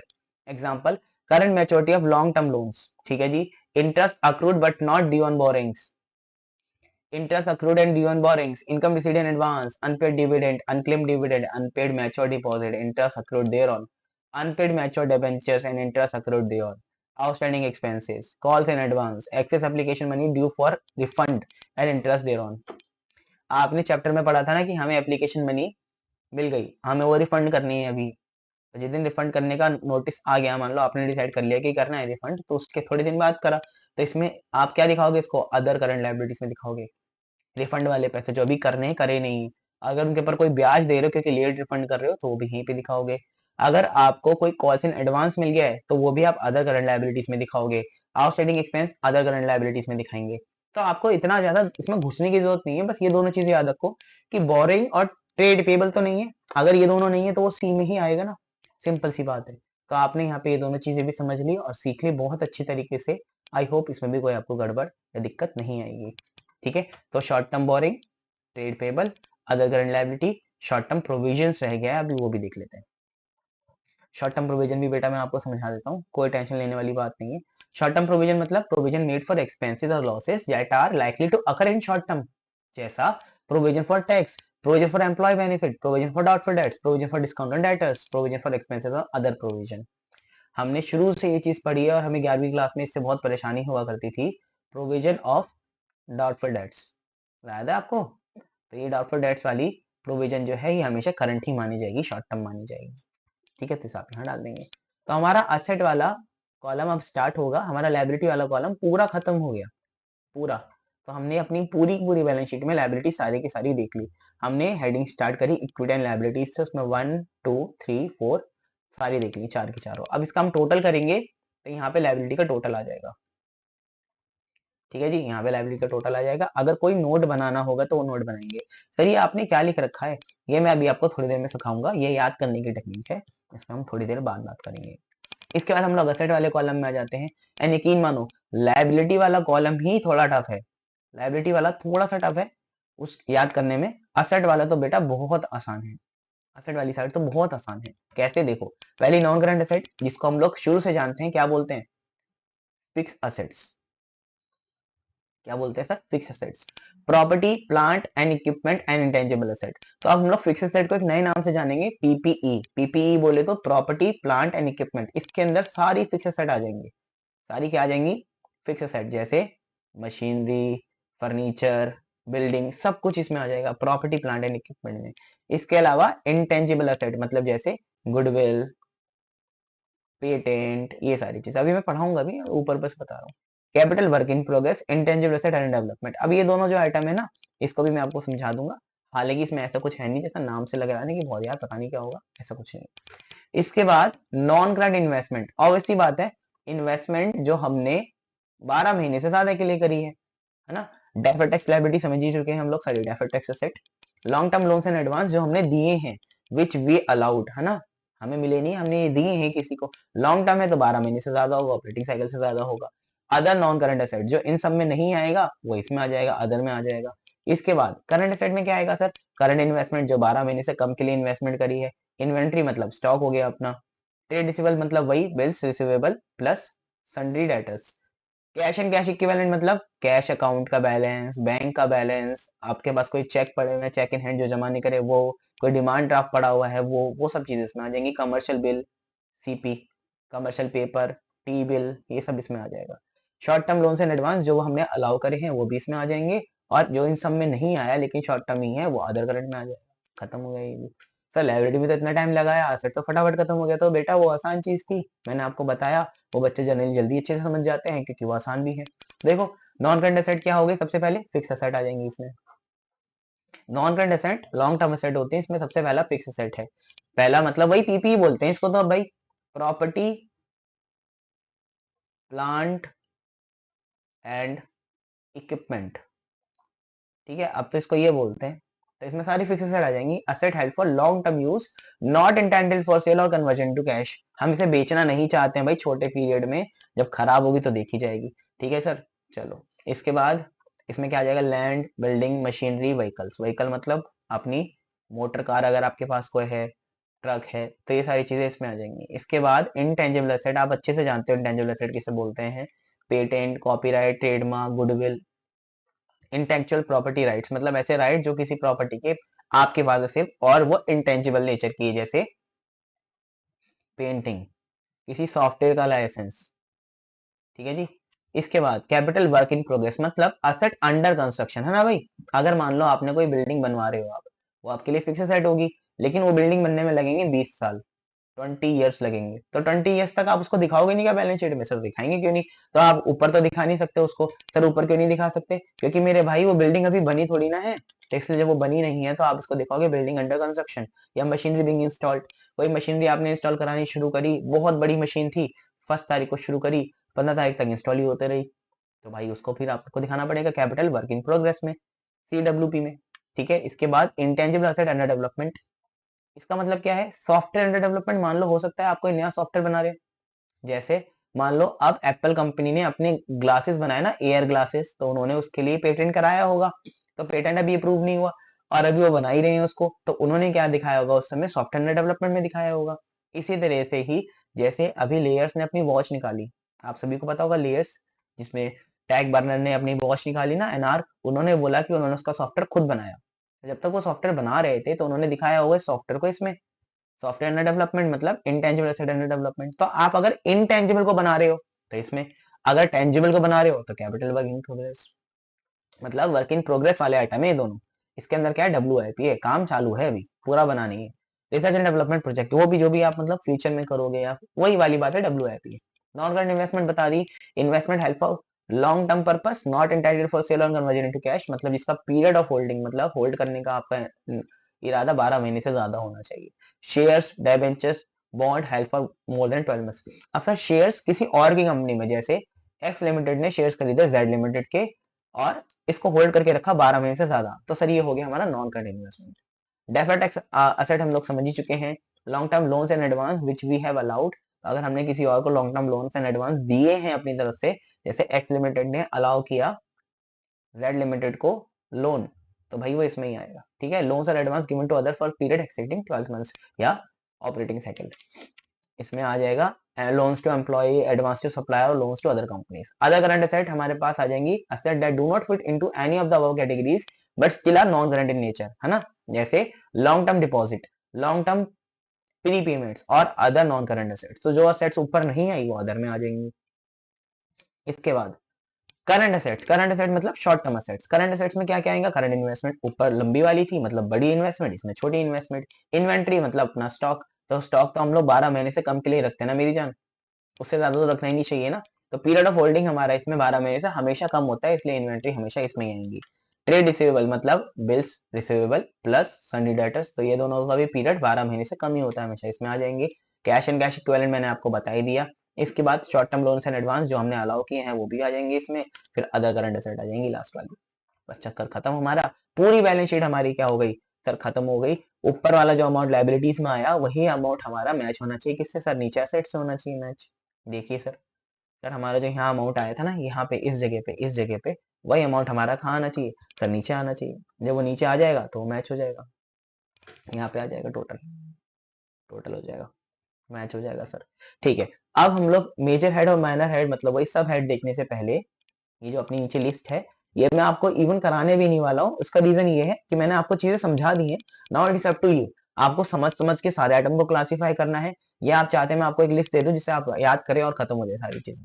तो ये लिस्ट है मेरे भाई, आप लिस्ट को याद कर लेना अगर आपको लगता है ऐसा। तो आप लिस्ट 100 आइटम है ये याद कर लो, घुमा फिरा के यही 100 आइटम आएंगे इस चैप्टर से, जो भी आएंगे क्वेश्चन भी ऐसे ही बनते हैं, इसमें मेजर हेड और सब हेड बताने होते हैं, तो आपको कुछ नहीं करना पड़ेगा। तो हमने बैलेंस शीट तो पूरी कवर कर ली, इसके बाद हमारे पास प्रॉफिट एंड लॉस अकाउंट भी है, लेकिन profit and loss account less important है। लेस इंपॉर्टेंट क्यों है सर? क्योंकि प्रॉफिट एंड लॉस अकाउंट से ना चीजें कम पूछी जाती हैं और बैलेंस शीट से ज्यादा चीजें पूछी जाती हैं, क्योंकि बैलेंस शीट बड़ी है, कॉम्प्रिहेंसिव है, आइटम्स बहुत सारे हैं, यही इसकी वजह है कि इससे ज्यादा चीजें पूछी जाती हैं। ठीक है जी, तो यहाँ तक हमने सारी चीजें देख ली। अब हमारी याद करने की टेक्निक पे बात आ जाती है। तो इसे याद कैसे करना है इन सब चीजों को? तो बेटा इन सब चीजों को याद करने का बहुत सारे तरीके बहुत सारे लोग बताते हैं, और मेरे पास तो एक ऐसा तरीका है जिससे आप भूल ही नहीं पाओगे इसको कभी भी अपने जीवन में। वो मैं अभी आपको थोड़ी देर में बताता हूँ। उसके पहले मैं आपको मोस्ट कॉमन तरीका बताता हूँ जिससे लोग पढ़ाते हैं। तो आप देखो मैंने आपको ना यहाँ पे कलर ग्रेडिंग करके दिए है। जो ये पिंक में लिखा हुआ है ना, क्योंकि pink is my favourite colour, तो पिंक में जो लिखा हुआ है ये सारी चीजें हेडिंग है। पिंक वाली चीजें क्या है? सारी हेडिंग्स है, मतलब मेजर हेड है। ये सारे मेजर हेड हैं, ये सारे मेजर हेड हैं। ये सारे क्या है सर? Major head. ठीक है जी, ये सारे क्या है? मेजर हेड है। ठीक है, तो पिंक वाले सारे मेजर हेड है, ग्रीन वाले सारे सब हेड है, तो ये सारे सब हेड है। और ये ब्लू वाली हमारी मेन हेडिंग है। ब्लू वाली हमारी क्या है सर? मेन हेडिंग है। ठीक है जी। ग्रीन वाली हमारी मेन हेडिंग है। तो ये मेन हेडिंग तो अपने को याद रखनी नहीं, क्योंकि दो ही है मेन हेडिंग, अपनी दो ही होती हैं। एक तो असेट और एक लायबिलिटी। असेट का नाम यहाँ पे असेट ही है, लायबिलिटी का नाम है इक्विटी एंड लायबिलिटीज, तो इसमें दिक्कत नहीं होगी। मेजर हेड और सब हेडिंग ये आपको याद रखनी पड़ेगी। ठीक है जी। ओके सर, जैसे मैं आपको बोलूं अगर CRR, कैपिटल रिडम्पशन रिजर्व, तो इसके बारे में आपसे पेपर में पूछा जाएगा कि बताओ CRR कहाँ पे बैलेंस शीट में दिखाया जाएगा, इसका मेजर हेड, सब हेड और सब हेड सब बताओ हमें। तो हम क्या करेंगे, हमें ये बात पता है कि CRR एक लायबिलिटी का हिस्सा होगा, तो हमें हेडिंग तो पता चल गई लायबिलिटी। उसके बाद मेजर हेड इसका होगा शेयर होल्डर फंड्स, उसमें सब हेड होगा इसका रिजर्व एंड सरप्लस, और सब हेड होगा CRR। ये तो आपको पता ही है ना कि इसके अंदर आएगा CRR। नहीं पता तो कोई बात नहीं, अभी अभी नई नई बातें हैं, सब समझ में आ जाएगा। अब इसे याद कैसे करना है? याद ऐसे कर सकते हैं मेरे भाई कि आप सबसे पहले पिंक वाली चीजें सारी याद कर लो। तो पिंक वाले के एक न्यूमोनिक बना लो, जिस तरह मैंने बनाया है, ये देखो। पिंक वाले का न्यूमोनिक क्या है? SSNC। तो सबसे पहले ये याद करना है SSNC। ओ बोले एस, ओ बोले NC। जिस भी तरह से आप याद करना चाहे कर सकते हैं। मैंने आपको एक तरीका बताया केवल। देखो SSNC मैंने आपको बता दिया कि आपको याद करना है। आप इसे कैसे भी करें, वो बोले SSNC ओ, कैसे भी कर लो। तो SSNC जैसे आप बोलोगे आपको याद हो जाएंगी सारी मेजर हेडिंग।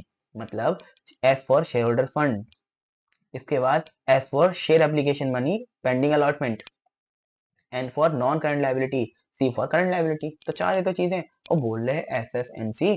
जब भी कोई मिले उससे बोलो भाई कैसे हो तुम? भाई मैं तो SSNC हूँ, आप बताओ। बब्बा की दया से जय बब्बा की। फिर ठीक है भाई, ऐसे चीजें हमें करके चलनी है, लेके चलनी है भाई। याद करना है किसी भी तरीके करो जो आपको बढ़िया लगता हो। आजकल तो मीम का जमाना है, तो आप इसको रिलेट कर सकते हो। हम्म? कौन कलर की SSNC पहने हो? बता दो ना, कौन कलर की SSNC पहने हो? ऐसे भी करके याद कर सकते हो। ठीक है, इसके बाद हमारे पास है सबका अपना सब हेड का एक निमोनिक। निमोनिक मतलब इसकी हेडिंग के इनिशियल्स हैं, जिससे आप याद कर सकते हो। पहले का क्या है? SRM। दूसरे का क्या है? इसको ना बहुत सारे लोग डॉल पढ़ते हैं। इसको बहुत सारे लोग, आपको भी शायद पढ़ा हो डॉल, लेकिन डॉल नहीं है मेरे भाई, क्योंकि हम लोग ऊपर नीचे नहीं कर सकते ना आइटम्स को। तो L डॉल है, L डॉल। अब ऐसे तो ये पूरा डॉल है, लेकिन इसमें क्या हो जाएगा? D पहले आ जाएगा फिर। तो DTL पहले थोड़ा ना था, DTL तो सेकंड नंबर पे है। इसका हम मैनर नहीं बदल सकते ना, तो इसलिए L डॉल पढ़ेंगे इसको। इसके बाद एस्टॉस। एस्टॉस। तो आपके पास तीन और डायलॉग हैं, मतलब तीन और चीजें लायबिलिटी को याद करने के लिए।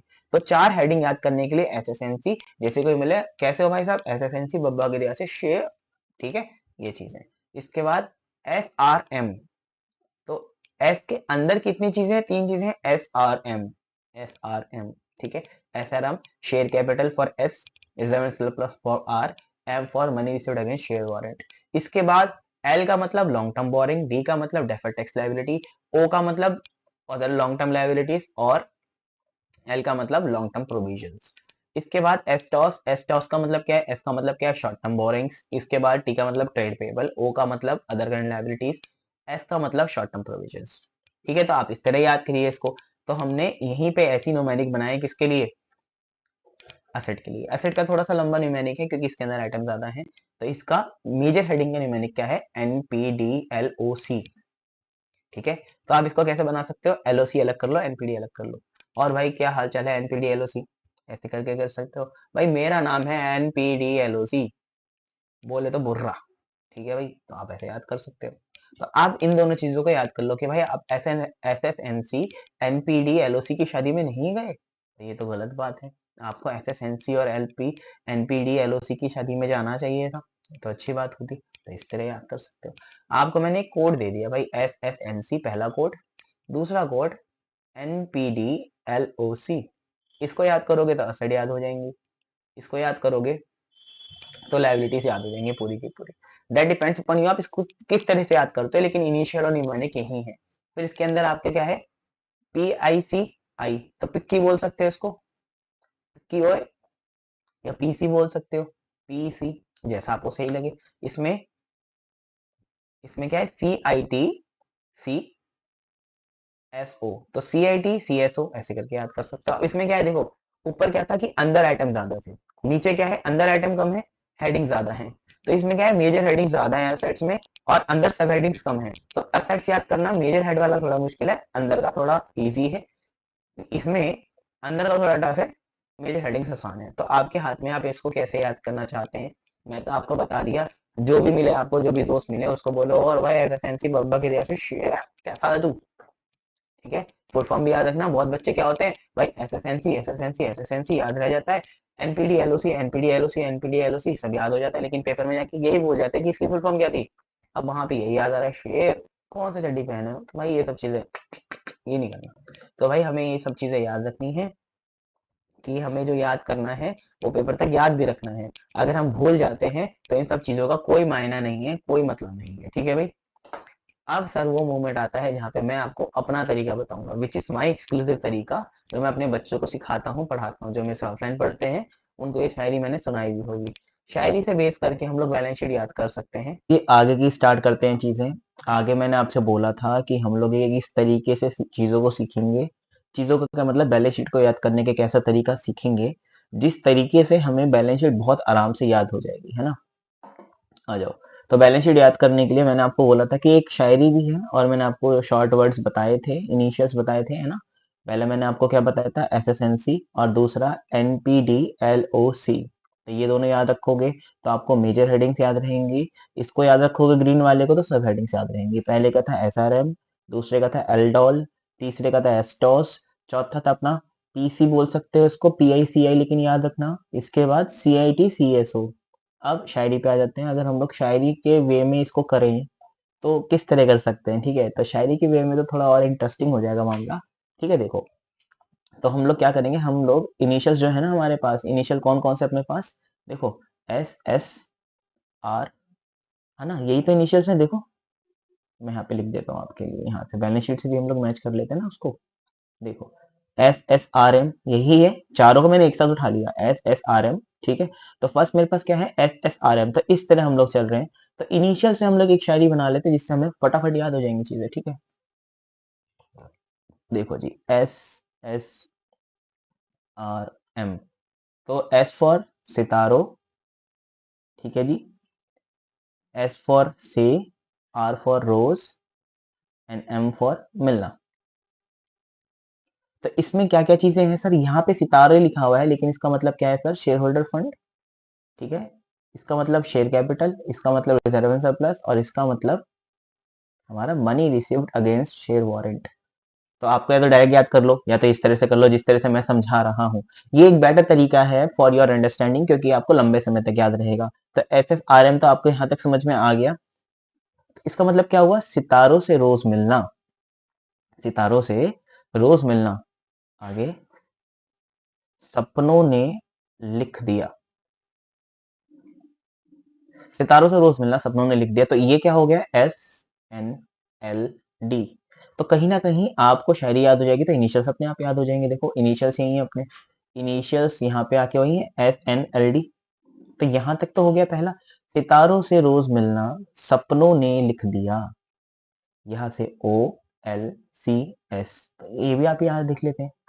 एक ही शायरी में आपको ज्यादातर चीजें याद हो जाएंगी। देखो, एक शायरी मैंने बड़ी मेहनत से बनाई है ना, आपको कहीं नहीं मिलने की, मेरी ओरिजिनल है। कहीं मिले भी तो याद रखना भाई, सचिन सर की शायरी है, और उसको बोलना कि दिस इज द शायरी of originality by Sachin sir, ठीक है। तो एस एस आर एम हो गया, सपनों ने लिख दिया। इसके बाद ओ लड़की क्यूट सी, ठीक है जी, ओ लड़की क्यूट सी तेरे ਲਈ ऑपरेशन सीख गया। तो ऑपरेशन की जगह आप कुछ भी और कर सकते हो, मैंने अपने हिसाब से डाला हुआ है, ठीक है जी। ये साइंस वाला थोड़ा हो गया एंगल, लेकिन कोई बात नहीं। ओके, तो देखो यहाँ पे क्या क्या हो गया, सितारों से रोज मिलना, एस एस आर एम, सपनों ने लिख दिया, S N L D, O L C S T O S. यहाँ तक हो गया। देखो एस्टॉस वाले तक हो गया हमारा, ओ लड़की क्यूट सी तेरे लिए ऑपरेशन सीख गया। तो यहाँ तक हम लोगों ने जो भी बात करी, उससे हमने कितनी सारी चीजें सीख ली। देखो, तो बैलेंस शीट में आ जाओ। तो बैलेंस शीट में हमने एस्टॉस तक कवर कर लिया इतनी जल्दी, यस सर, एस्टॉस तक हमें याद हो गया, मतलब पूरी लायबिलिटी हमें यहाँ पे याद हो गई है। देखो, है ना। मैं इन सबको एक बार मिटो देता हूँ ना आपके लिए, इन सबको एक बार मिटो देता हूँ जो यहाँ पे हमने लाइंस खींची, सो डेट मैं आपको ये शायरी यहीं पे लिख के दे दूँ, ठीक है। रुको, मैं यहीं मिटो ही देता हूँ इनको। ये लो जी सर, ये सब मैंने आपके लिए मिटो दिए। ठीक है, सब गायब हो गया। अभी जो बचे हुए हैं उनको भी मिटो देते हैं। ठीक है, ये लो, मैंने सब कुछ मिटो दिया, एकदम साफ हो गया। तो देखो अब हमारी पूरी लाइबिलिटी के लिए एक शायरी है। एस फॉर क्या हो गया यहाँ पे, सितारो। एस फॉर दूसरा से रोज, मिलना। सितारों से रोज मिलना, सपनों ने लिख दिया। सपनों ने लिख दिया। ठीक है, लिख दिया यहाँ पे आएगा, दिया, डी।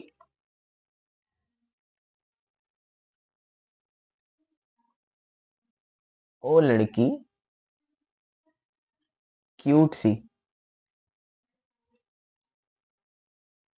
तेरे ਲਈ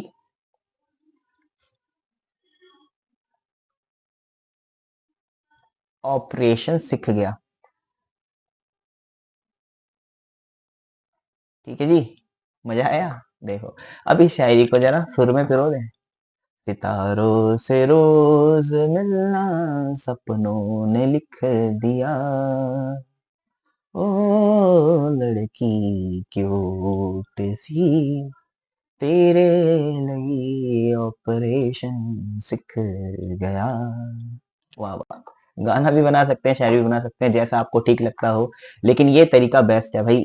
ये तरीका मैंने खुद भी यूज किया हुआ याद करने के लिए अपने समय में, जिस समय मैं ट्वेल्थ कर रहा था। तो जब मैंने ट्वेल्थ करी थी उस बात को काफी समय हो गया।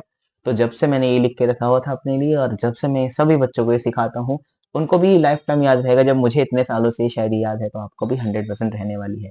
तो एक शायरी या एक सॉन्ग, ये एक अंतरा बोल लो, याद करके आपको पूरी लाइब्रेरीज याद हो जाएंगी।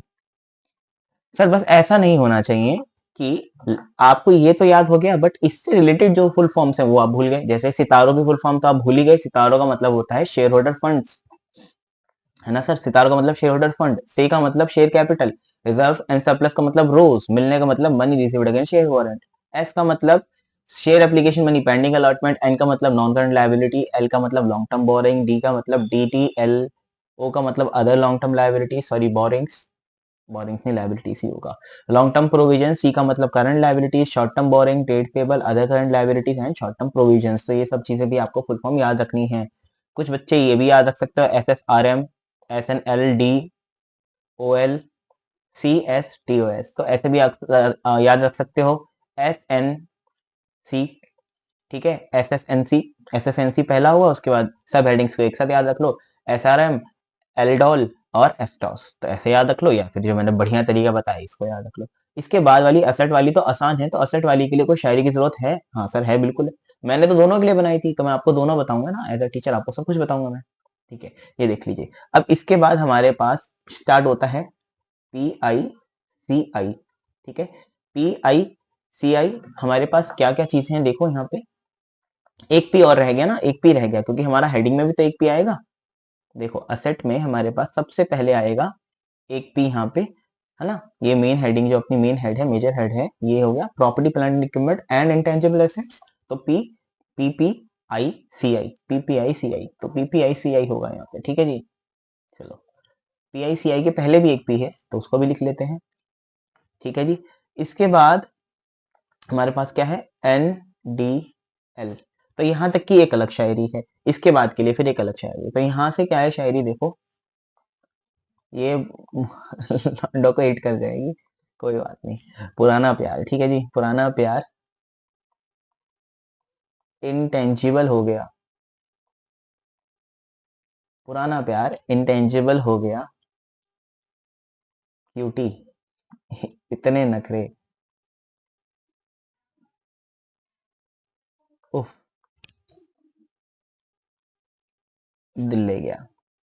ठीक है जी, अब देखो कितनी बढ़िया शायरी है ना, आपको हिट भी कर रही है, और इसके अंदर इंटेंजिबल भी एक शब्द आ गया जो कि हमें याद भी करना है। तो इसको याद करने का तरीका बहुत सुर में भी आप याद कर सकते हो। पुराना प्यार इंटेंजिबल हो गया, क्यूटी इतने नखरे, उफ, दिल ले गया।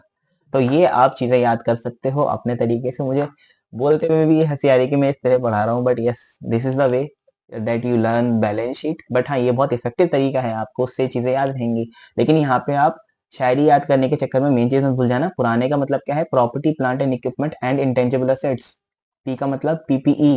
इंटेंजिबल का मतलब इंटेंजिबल एसेट्स। क्यूटी का मतलब क्या हो गया? Current assets. ठीक है। आई का मतलब इन्वेंट्री। और एन का मतलब नॉन करंट एसेट्स। डी का मतलब हमारा हो गया डेफर्ड टैक्स असेट। और ले गई मतलब क्या हो गया यहाँ पे? एल का मतलब लास्ट वाला एल का मतलब क्या था? लास्ट वाला एल का मतलब भी तो हमें याद रखना है, हमें सारी चीजें याद।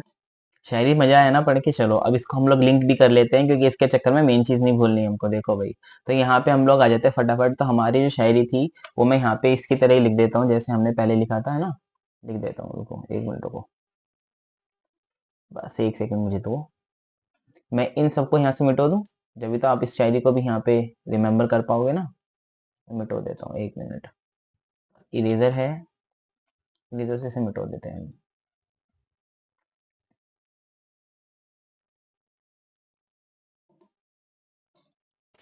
1 सेकेंड।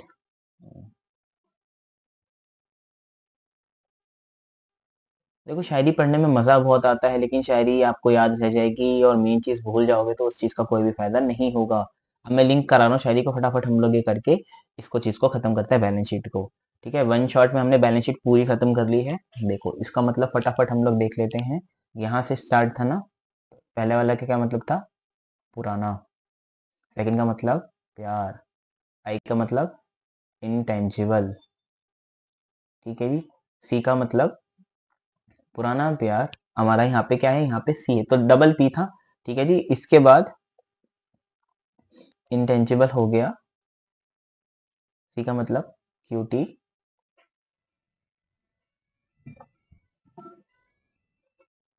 देखिए, आई का मतलब इतने। एन का मतलब नखरे। उफ, साथ में है दिल ले गया।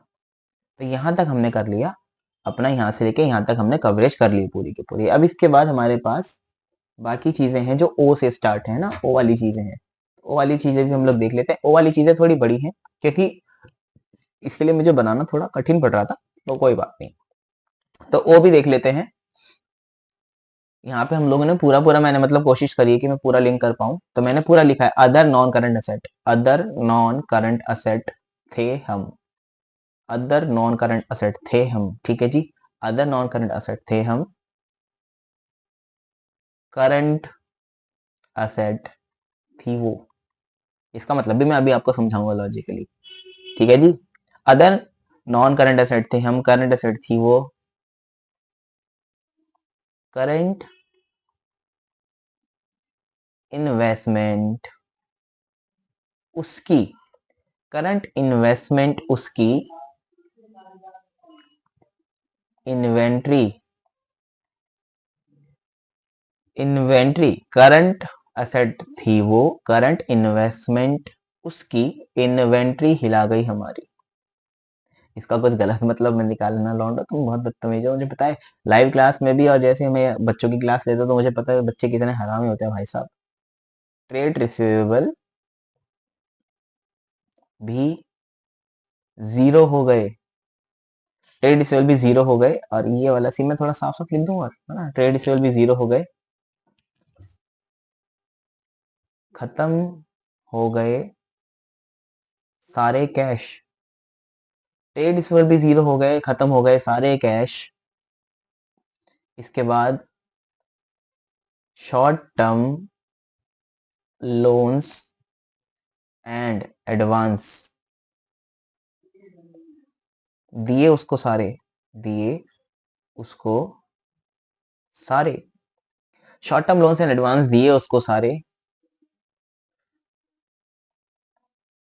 आगे लास्ट वाला, लास्ट वाला, लास्ट वाला बहुत इंटरेस्टिंग है। ओपन रिलेशनशिप विद अजय बोल के खाब तोड़ दिए सारे।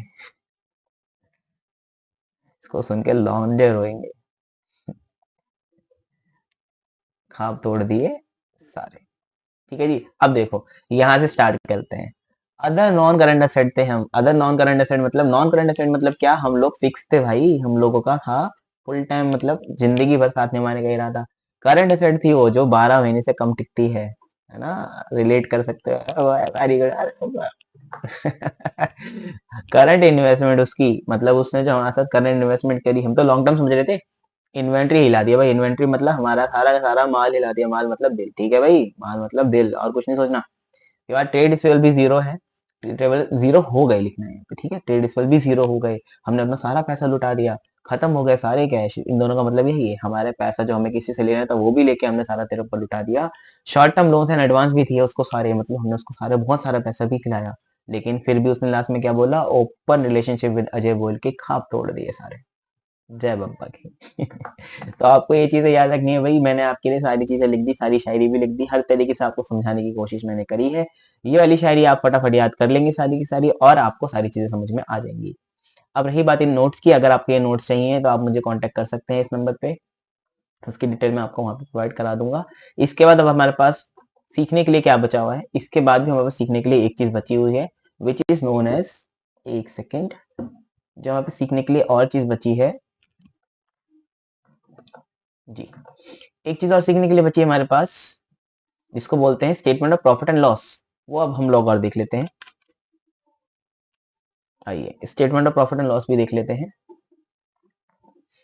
ठीक है जी, statement of profit and loss इसके बाद है।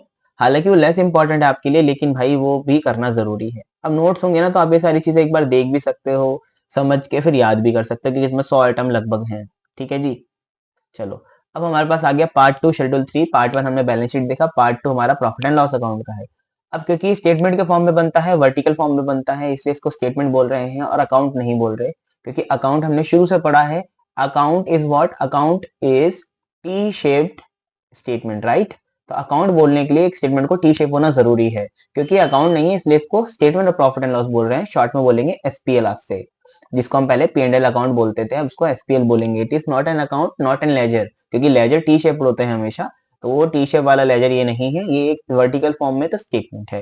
तो इसमें सबसे पहले आ जाएगा रेवेन्यू फ्रॉम ऑपरेशन, इसको मैं बताऊंगा अभी क्या होता है। उसके अलावा अदर इनकम, ये हो जाएगा टोटल। तो बहुत सिंपल सी बात है, रेवेन्यू फ्रॉम ऑपरेशन मोटी मोटी बात क्या है, कि वो पैसा जो आपको आपके मेन काम से मिलता हो, मेन काम से। भाई मेरा पढ़ाने का काम है, तो मेरे को जो भी पैसा पढ़ाने से मिलता है, this is classified as revenue from operations. Other income मतलब, अदर इनकम वो जो मुझे पढ़ाने के अलावा पैसे मिलते हैं, बट स्टिल मेरी इनकम तो वो है ना। हाँ, तो जैसे मान लो मैंने स्टॉक में पैसा लगाया है, तो मुझे स्टॉक से जो पैसा मिलेगा, this is my other income, not my revenue from operations. तो ऑपरेशन मीन्स द मेन काम विच आई एम डूइंग। ठीक है जी, जैसे हम लोग पहले पढ़ा करते थे ना, this is called as direct income and this is known as indirect income. याद है ना आपको। डायरेक्ट इनकम कहाँ डालते थे सर, ट्रेडिंग में। डायरेक्ट इनकम क्या हुआ करती थी हमारी, सेल्स, तो सेल्स हम लोग ट्रेडिंग अकाउंट में डाला करते थे, this is now called revenue from operations. Other income में क्या डाला करते थे, जो भी बाकी चीज मिलती थी, जैसे डिस्काउंट रिसीव्ड, रेंट रिसीव्ड, तो वो अदर इनकम थी ना, तो उसे यहाँ पे ऐसे डालेंगे बस। मतलब एक तरीके से कॉन्सेप्ट वही है, नाम नया है। इसके बाद टोटल इनकम इन दोनों को जोड़ के आ जाएगी।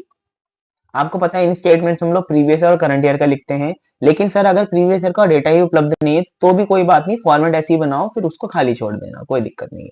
इसके बाद खर्चे, कॉस्ट ऑफ मटेरियल कंज्यूम, वही रॉ मटेरियल वाला, जो भी आपने मटेरियल बनाने में, उस चीज को बनाने में जो भी पैसा खर्च किया वो। Purchase of stock in trade, changes in inventory of finish goods, WIP SIT, stock in trade obviously.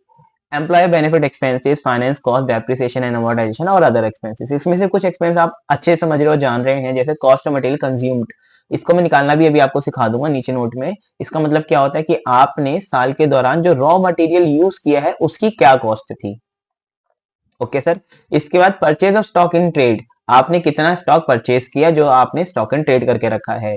Changes in inventory मतलब जो फिनिश गुड्स हैं, फिनिश गुड्स हैं मतलब जो गुड्स आप बना चुके हो, बेचने के लिए लायक हैं, उनको बोलते हैं फिनिश गुड्स। आपको पता होगा हम लोग सबसे पहले खरीदते हैं raw material, we process that raw material and after processing we generate finish goods, और उसको हम बेचते हैं। Changes in inventory of finish goods मतलब क्या है, कि आपके पास ओपनिंग स्टॉक कितना था फिनिश गुड्स का और क्लोजिंग स्टॉक कितना था फिनिश गुड्स का, उन दोनों का difference, this is called as changes in inventory of finish goods. इसके बाद आपको ये दोनों दिखाना पड़ेगा, WIP का भी और SIT का भी। मतलब ऐसा भी माल का दिखाना पड़ेगा ये डिफरेंस जो फिनिश है, और ऐसा भी जो WIP मतलब अभी पूरी तरह बना नहीं है, उसका भी दिखाना पड़ेगा। इसके बाद एम्प्लॉय बेनिफिट एक्सपेंसेस मतलब एम्प्लॉय को दिए जाने वाले सारे खर्चे, सैलरी, वेजेस, ग्रेचुटी, ठीक है जी, ये सारे खर्चे मतलब जो भी खर्चा एम्प्लॉय से रिलेटेड होगा वो सब यहाँ पे आएगा। फाइनेंस कॉस्ट मतलब आपने कैपिटल रेज करी होगी, उस कैपिटल को रेज करने के लिए जो जो पैसे आपको देने पड़ रहे हैं, जैसे इंटरेस्ट देना पड़ रहा है आपको, तो वो फाइनेंस कॉस्ट हो गया। इसका डेप्रिसिएशन आप भली भांति जानते हैं, जो हमारी पीपीई बोलना है, फिक्स एसेट नहीं बोलना। पीपीई के ऊपर जो खर्चा लगा, जो ऊपर बैलेंस शीट में आई है, उसका खर्चा यहाँ पे आएगा। और आई जो था उसके ऊपर अमोर्टाइजेशन लगता है। आप सभी को पता है इंटेंजिबल एसेट्स के ऊपर डेप्रिसिएशन नहीं अमोर्टाइजेशन लगता है, तो वो दोनों एक साथ यहाँ पे आ जाएंगे। उसके अलावा जो भी खर्चे बचेंगे भाई इन सारी हेडिंग्स के अलावा वो अदर एक्सपेंस में आ जाएंगे, चाहे वो कोई भी खर्चा हो, जैसे लॉस बाय थेफ्ट। ठीक है जी, लॉस बाय थेफ्ट। तो ये सारे खर्चे जोड़ने के बाद टोटल एक्सपेंस आ जाएंगे। टोटल एक्सपेंस आने के बाद हम लोग लिखेंगे प्रॉफिट बिफोर टैक्स। कैसे भाई, रेवेन्यू फ्रॉम ऑपरेशन हमने जोड़ा था यहाँ पे, और अदर इनकम जोड़ी थी तो टोटल इनकम निकाली थी थर्ड में, और थर्ड माइनस हम लोग टोटल एक्सपेंस कर देंगे, मतलब थर्ड माइनस फोर एक्सपेंस का टोटल, तो हमारे पास आ जाएगा प्रॉफिट बिफोर टैक्स। अब इसमें से टैक्स घटा देंगे जो भी परसेंटेज हमें दी होगी क्वेश्चन में, उसके बाद आ जाएगा प्रॉफिट आफ्टर टैक्स। क्वेश्चन समाप्त। Statement profit and loss account खत्म। अकाउंट नहीं, sorry, statement profit and loss. ठीक है जी। तो मेन बात क्या है यहाँ पे, मेन बात यहाँ पे ये है कि आपको प्रॉफिट एंड लॉस अकाउंट में इतनी मेहनत नहीं करनी पड़ेगी, क्योंकि बैलेंस शीट बहुत ज्यादा डिटेल थी। आपने ऊपर देखा कि बैलेंस शीट के अंदर कितने सारे आइटम थे भाई, कितने सारे आइटम, कितनी बड़ी बैलेंस शीट थी, हर एक आइटम को हमने समझा। एसपीएल बहुत इंपॉर्टेंट है, और एसपीएल बनाने में बहुत समय भी लगता है, लेकिन आपके सिलेबस में ये चीजें इतनी डिटेल में अभी नहीं दी हुई है जितनी बैलेंस शीट है। बैलेंस शीट भी उतनी डिटेल नहीं है, बट अगर मैं कंपैरिजन करता हूं तो बैलेंस शीट ज्यादा है, एसपीएल कम है। आने वाले समय में जब आप एसपीएल पढ़ोगे तो आप कहोगे भैया 12वीं क्लास में तो खाली डेमो डेमो था, अब तो बहुत सारी चीजें हैं। ठीक है जी, आगे देखिए। अब मैं कॉम्पोनेंट डिटेल में समझा देता हूँ। रिवेन्यू फ्रॉम ऑपरेशन हमने मोटी मोटी बात तो समझ ही ली।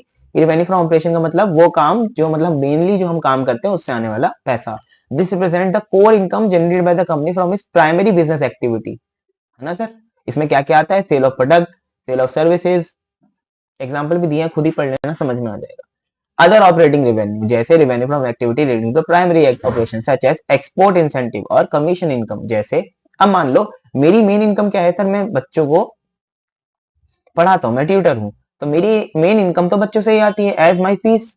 लेकिन मान लो जैसे ये नोट्स हैं, अब किसी बच्चे ने मेरे को बोला कि सर ये नोट्स की कॉपी चाहिए, मैंने बोला सर इन नोट्स की कॉपी के लिए आपको मुझे देने पड़ेंगे 500 रुपीज। तो ये जो 500 रुपीज मिले हैं, मैं कोचिंग के पैसे तो नहीं ले रहा हूँ ना, मैं पढ़ाने के तो नहीं ले रहा, लेकिन ये मेरा ऑपरेटिंग रेवेन्यू से तो कनेक्टेड है। तो इसको मैं कहाँ क्लासीफाई करूंगा, इसको मैं क्लासीफाई करूंगा रिवेन्यू फ्रॉम ऑपरेशन में ही। ठीक है, अदर इनकम नहीं है मेरी, ये रिवेन्यू फ्रॉम ऑपरेशन ही है। तो मोटी मोटी बात ये है, रेवेन्यू फ्रॉम ऑपरेशन में जो आइटम आते हैं, अगर उनसे रिलेटेड आपके पास कोई इनकम आती है तो वो भी उसी में ही क्लासीफाई होगी। ठीक है जी। इसके बाद special case for finance company. अब ये सारी बातें किसके लिए थी, ये सारी बातें थी नॉन फाइनेंस कंपनी के लिए। सर देखो ऐसा होता है, एक कंपनी होती है finance company. Sir finance company क्या करती है, जिसका काम ही लोन प्रोवाइड कराना है ना, तो उसकी मेन इनकम क्या होगी आप खुद बताओ। अगर मैं एक ऐसी कंपनी हूं जो दूसरे लोगों को लोन देता हूं, तो मेरी मेजॉरिटी ऑफ इनकम क्या होगी सर, इंटरेस्ट, उसके ऊपर कमाएगा इंटरेस्ट, राइट सर। लेकिन एक नॉन फाइनेंस कंपनी के लिए जिसका काम किसी और को लोन देना नहीं है, इंटरेस्ट अगर उसे मिलता है तो वो अदर इनकम है। वही फाइनेंस कंपनी के लिए ये रेवेन्यू फ्रॉम ऑपरेशन है। समझ रहे हो आप डिफरेंस, इनकम वही है लेकिन देखना पड़ेगा बिजनेस क्या है। सर क्या इतना टफ क्वेश्चन पेपर में आएगा, नहीं बेटा इतना कुछ नहीं आएगा, मैं आपको बस समझा रहा हूँ, तो ये चीज आप समझ लीजिए। फाइनेंस कंपनी के लिए interest income, dividend income, income from other financial services सारी रेवेन्यू फ्रॉम ऑपरेशन होती है, जबकि हमारे नॉर्मल बिजनेस के लिए रेवेन्यू फ्रॉम ऑपरेशन ना होके अदर इनकम होती है। ठीक है, जैसे मैंने आपको स्टॉक का एग्जांपल दिया था कि मैंने स्टॉक में पैसा लगाया, उससे आने वाला पैसा मेरे लिए अदर इनकम है। क्यों, क्योंकि मैं कोचिंग में हूँ। अगर मेरा काम ये होता है कि मैं लोगों को लोन प्रोवाइड करा रहा हूँ, तो ये मेरी अदर इनकम ना होकर रिवेन्यू फ्रॉम ऑपरेशन होती। ठीक है, एमसीक्यू में पूछा जा सकता है ये बात, और कुछ नहीं है। अदर इनकम में क्या आएगा, अदर इनकम मतलब नॉन ऑपरेटिंग इनकम। ठीक है, या तो जो वन टाइम होगी, या जो मेरा मेजोरिटी काम से रिलेटेड नहीं है, तो उसको मैं अदर इनकम बोलूंगा, जैसे इंटरेस्ट, डिविडेंड इनकम, जैसा इन्वेस्टमेंट बेचने वाला प्रॉफिट, या अदर ऑपरेटिंग इनकम। ठीक है भाई, इसके बाद खर्चों में आ जाओ। Cost of material. Cost of material मतलब मैन्युफैक्चरिंग कंपनी के में लगता है जो प्रोड्यूशन प्रोड्यूशन बोल रहा हूँ प्रोडक्शन करती है, जो क्या करती है सर, प्रोडक्शन करती है। प्रोडक्शन जो करेगी, देखो दो तरीके की कंपनी होती है, एक तो ट्रेडिंग और एक प्रोड्यूसिंग। ट्रेडिंग कंपनी कौन सी होती है, जो माल को परचेज करती है और सेल करती है, और इसके बीच में मार्जिन कमाती है। प्रोडक्शन कंपनी कौन सी होती है, जो माल को बनाती है, ठीक है, उसको सेल करती है, तो मैन्युफैक्चरिंग कॉस्ट भी इंकर करती है, देन उसको फिर बेचती है और प्रॉफिट कमाती है। तो ये दोनों अलग अलग होती हैं। तो कॉस्ट ऑफ मटेरियल केवल प्रोडक्शन वाली के लिए है, ट्रेडिंग में थोड़ी ना आएगा, क्योंकि ट्रेडिंग में आपने कभी भी ये नहीं देखा ट्रेडिंग अकाउंट जब आप बनाया करते थे तो आपको याद होगा कि ट्रेडिंग अकाउंट में हम लोग सबसे पहले दिखाते थे ओपनिंग स्टॉक, हम लोग दिखाते थे परचेज। हमने कभी भी ये नहीं दिखाया कि मैन्युफैक्चरिंग कॉस्ट कितनी है, क्योंकि वो मैन्युफैक्चरिंग अकाउंट में आता है। जो बच्चे सीए फाउंडेशन की कोचिंग ले रहे हैं मेरे से, उनको मैंने ये चीज सिखाई भी है। अगर कोई आप में से भी बच्चा सीए फाउंडेशन करेगा फ्यूचर में, तो ये चीज सीखेगा कि मैन्युफैक्चरिंग कंसर्न के लिए मैन्युफैक्चरिंग अकाउंट अलग बनाया जाता है, फिर उसके बाद ट्रेडिंग भी बनाया जाता है, लेकिन पहले मैन्युफैक्चरिंग अकाउंट बनाते हैं। क्यों? क्योंकि जब आप मैन्युफैक्चरिंग करते हैं तो आपको कॉस्ट तो निकालनी पड़ेगी, यही कॉस्ट जाके ट्रेडिंग में ट्रांसफर होती है। ठीक है सर। देखो, applicable to manufacturing company only, आगे, includes raw material and other consumable use in production. Okay. Purchase of stock in trade refers to the purchase of goods intended for resale, मतलब ये किसके लिए है सर? ट्रेडिंग के लिए है। Trading वाली यही तो करते हैं। जैसे अब मैंने क्या किया, मान लो मैंने एक पेन खरीदा और उस पेन को आगे मैंने सेल कर दिया, तो मैंने बना बनाया पेन ही तो खरीदा है, उसको बना बनाया ही बेच दिया था, इसके पीछे मैंने अपना मार्जिन कमाया। हालांकि अगर मेरी प्रोड्यूसिंग यूनिट होती तो मैं क्या करता, पेन को पहले क्या करता, प्रोड्यूस करता, फिर उसमें मार्जिन जोड़ता और फिर बेचता, और फिर बेचने पे भी मार्जिन कमाता। तो प्रोड्यूसिंग वाले अलग होते हैं और ट्रेडिंग वाले अलग होते हैं, ऑब्वियस सी बात है। चेंजेस इन इन्वेंट्री मतलब ओपनिंग और क्लोजिंग का डिफरेंस, ये मैंने आपको बता दिया, ये आपका ओपनिंग और क्लोजिंग का डिफरेंस होगा। एम्प्लॉय बेनिफिट एक्सपेंसेस में क्या होगा, ये भी मैंने बता दिया, सारे के सारे वो खर्चे जो आप किसको दे रहे हो सर, एम्प्लॉय को देने के सारे खर्चे। एम्प्लॉय को क्या देने के खर्चे सर? एम्प्लॉय को अपने पास रखने के खर्चे, मतलब आप समझ लीजिए इसमें क्या क्या है, salary and wages, leave encashment, staff welfare, है ना, कोई भी वेलफेयर किया, जैसे आपने मान लो वहां पे वाटर जग रखवा दिया, या उनको आपने बोला कि क्या नाम है, आपको मील यहीं से मिलेगा, 2 टाइम का खाना यहीं से मिलेगा, ऑफिस से मिलेगा, या आपका हम इंश्योरेंस करा रहे हैं, तो ये सारी चीजें एम्प्लॉय बेनिफिट एक्सपेंस में तो आएंगी ना मेरे भाई। इसके बाद फाइनेंस कॉस्ट, मैंने आपको ये भी बताया, फाइनेंस कॉस्ट भी मैं बता चुका हूँ, ऐसा खर्चा जो आपकी कैपिटल रेज करने के लिए हुआ है, कैपिटल रेज करने के लिए हुआ है। जैसे कैपिटल रेजिंग हमने बिजनेस स्टडीज में 12वीं क्लास के चैप्टर में ही पढ़ी है, आपको याद होगा, फाइनेंशियल मैनेजमेंट, है ना, कॉस्ट ऑफ कैपिटल, उसमें है एक पॉइंट हमारे पास। आई होप कि आप बिजनेस स्टडीज भी बेटा अच्छे से पढ़ रहे हैं, क्योंकि बिजनेस स्टडीज आपको बहुत हेल्प करेगा। अकाउंट्स और बिजनेस स्टडीज अलग नहीं होते हैं, एक ही सब्जेक्ट है, बस एक थ्योरी में ज्यादा डील करता है और एक प्रैक्टिकल एक्सपोजर में। अकाउंटिंग जहां पे चीजों को करने में बिलीव रखता है, तो कॉन्सेप्ट समझने के लिए आपको बीएसटी पढ़ना पड़ता है। कॉस्ट ऑफ कैपिटल निकलेगी कैसे, ये आप जाके आगे एफआ में एक सब्जेक्ट आएगा फाइनेंशियल मैनेजमेंट, उसमें समझेंगे, लेकिन उसका कॉन्सेप्ट तो आप बिजनेस स्टडीज में ही पढ़ रहे हो अभी। तो ये बात याद रखना, business studies is very very important, और उसमें बच्चों के सबसे कम नंबर आते हैं। मैं बिजनेस स्टडीज भी पढ़ाता हूँ बच्चों को, इसलिए मैं बता रहा हूँ, एज पर माई एक्सपीरियंस मैंने देखा है कि सर बीएसटी में बच्चे बहुत लटकते हैं। लटकने का मतलब ऑब्वियसली मार्क्स कम आना, फेल तो जनरली कोई होता नहीं है इतनी जल्दी से। तो इसलिए मैं बोल रहा हूँ बिजनेस स्टडीज को भी ढंग से पढ़ेंगे। मैं लिंकेज जगह जगह पे करा रहा हूँ, जो बच्चे मेरे से क्लास लेते हैं बिजनेस की, वो ये चीज को लिंक कर पाएंगे, जो नहीं भी लेते उन्होंने पढ़ा हुआ है तो भी वो लिंक कर पाएंगे। ऐसी बहुत स्पेशल चीज मैं क्लास में नहीं पढ़ाता हूँ जो बाकी बच्चे नहीं पढ़ पाएंगे किताब से, जस्ट आपको पढ़ना जरूरी है। देखो यहाँ पे मैंने आपको क्या बताया कि आप भी जो कैपिटल रेस करते हो, चाहे वो इक्विटी शेयर इशू करके करो या किसी भी तरीके से करो, लोन लेके करो, तो आपके साथ में उसमें एक इंटरेस्ट एलिमेंट होता है। इस इंटरेस्ट एलिमेंट को इक्विटी शेयर के केस में डिविडेंड बोला जाता है ना जी। तो आपको जब भी पेमेंट करनी पड़ेगी तो फाइनेंस कॉस्ट के अंदर आएगी। ये हम लोग कैश फ्लो स्टेटमेंट में भी बहुत अच्छे से पढ़ेंगे, फाइनेंसिंग एक्टिविटी जब पढ़ेंगे। ठीक है, टेंशन मत लो। आगे डेप्रिसिएशन अमोर्टाइजेशन आपको अच्छे समझ में आ ही गया। अदर एक्सपेंसेस इसके अलावा जो भी बचे, जैसे advertisement cost, repair maintenance, legal fees, ठीक है जी, जो भी कुछ बचा। ओके, समरी है यहाँ पे खत्म। इसके बाद यहाँ पे कुछ इंपॉर्टेंट पॉइंट दिए हुए हैं जो हमें कंपनीज एक्ट 2013 में बताए हुए हैं, बस उसके बाद और कुछ भी नहीं है। ठीक है, तो इंपॉर्टेंट पॉइंट आप खुद ही पढ़ लेना, एक बार इसकी रीडिंग मार लेना, आपको सब समझ में आ जाएगा, कोई दिक्कत नहीं है। इसके बाद इंपॉर्टेंस ऑफ फाइनेंशियल स्टेटमेंट क्या है सर? इंपॉर्टेंट फाइनेंशियल स्टेटमेंट तो वही 11वीं वाली ही है, हमने पढ़ा हुआ है। ठीक है, तो लेकिन अब थोड़ा पॉलिश तरीके से आपको चीजों को समझना है, प्रोसेस थोड़ी सी इंप्रूव करनी है, क्योंकि अब कॉम्प्लेक्सिटी बढ़ गई है, इसलिए आपको चीजों को और दोबारा अच्छी तरीके से पॉलिश वे में लिखना है। कॉन्सेप्ट हालांकि घुमा फिरा के वही है जो पहले पढ़ा। Financial statement are indispensable tool for understanding a company's financial health. Obviously बात है कि फाइनेंशियल हेल्थ जानने के लिए हम लोग balance sheet, profit and loss, जिसको हम एसपीएल बोलेंगे, सीएफएस, नोट्स टू अकाउंट देखेंगे, है ना सर। इसके बाद इसमें स्टेक होल्डर कौन कौन से आते हैं? वही स्टेक होल्डर जिसको हम लोग पहले क्या बोलते थे, यूजर्स ऑफ अकाउंटिंग। याद करो, मैंने आपको 11वीं क्लास में भी बताया था कि इसमें कुछ कौन होते हैं सर, कुछ घर वाले होते हैं हमारे, और कुछ कौन होते हैं सर, बाहर वाले। घर वाले कौन कौन होते हैं सर? घर वाले मतलब जिन्होंने हमारे ऊपर पैसा लगाया है, it means the owner of the company. बाहर वाले मतलब जो बाहर से हमें ओवरसी करते हैं केवल, जैसे मैनेजमेंट हमारी घर वाली हो गई, इन्वेस्टर हमारे हमारे होगा घर वाले, शेयर होल्डर्स घर वाले। क्रेडिटर्स बाहर वाले, गवर्नमेंट बाहर वाले, बैंकर बाहर वाले, एम्प्लॉयज घर वाले, जनरल पब्लिक बाहर वाले। तो ये सारे लोग हमारे लिए क्या है, यूजर्स ऑफ अकाउंटिंग, जिसको यहाँ पे बोल रहे हैं स्टेक होल्डर्स। ठीक है जी। इसके बाद these documents are essential for evaluating company's performance and guiding economic decisions. Financial statements form an integral part, मतलब मेन पार्ट, ये एक मेन पार्ट बनेंगे किसका, कंपनी की एनुअल रिपोर्ट का। बेटा आप आगे जाके पढ़ोगे द कंपनीज एक्ट 2013 में पढ़ोगे, जब आपके पास लॉ एज अ सब्जेक्ट आ जाएगा तो आप पढ़ोगे हर एक कंपनी को अपनी एक एनुअल रिपोर्ट बनानी पड़ती है। उस एनुअल रिपोर्ट में पब्लिक कंपनी को, है ना, एनुअल रिपोर्ट में उसे ये बताना पड़ता है कि उसने इस पूरे साल क्या किया। उसके अंदर और भी बहुत सारी रिपोर्ट्स होती हैं, जैसे डायरेक्टर की रिपोर्ट, ऑडिटर की report, corporate governance report, management discussion analysis report. तो बहुत सारी रिपोर्ट्स होती हैं इस एनुअल रिपोर्ट के अंदर ही। तो ये सारी मिलकर एनुअल रिपोर्ट्स बनाती हैं, है ना, मतलब इन सबको जोड़ दिया जाए तो एनुअल रिपोर्ट बनती है। अब ये एनुअल रिपोर्ट का बेसिस जो है वो फाइनेंशियल स्टेटमेंट ही तो है, क्योंकि इन सारी रिपोर्ट का बनाने का बेस भी क्या है, फाइनेंशियल स्टेटमेंट है बेटा। ठीक है, तो अभी आप नाम समझ लो, बाद में आपको सब कुछ समझ में आ जाएगा। Importance, report and stewardship function, ये आप पढ़ लेंगे। इंपॉर्टेंस पहला पॉइंट है बहुत। फिस्कल पॉलिसी मतलब वही फाइनेंशियल पॉलिसी। देखो ये याद करने वाली चीज है, मैंने आपको समझाई दी कि एक कंपनी के लिए financial statement very very important है, क्योंकि जो भी डिसीजन वो लेगी वो सब उसी से लिया जाएगा। ठीक है, इसके बाद हमारे पास क्या है, basis for granting of credit.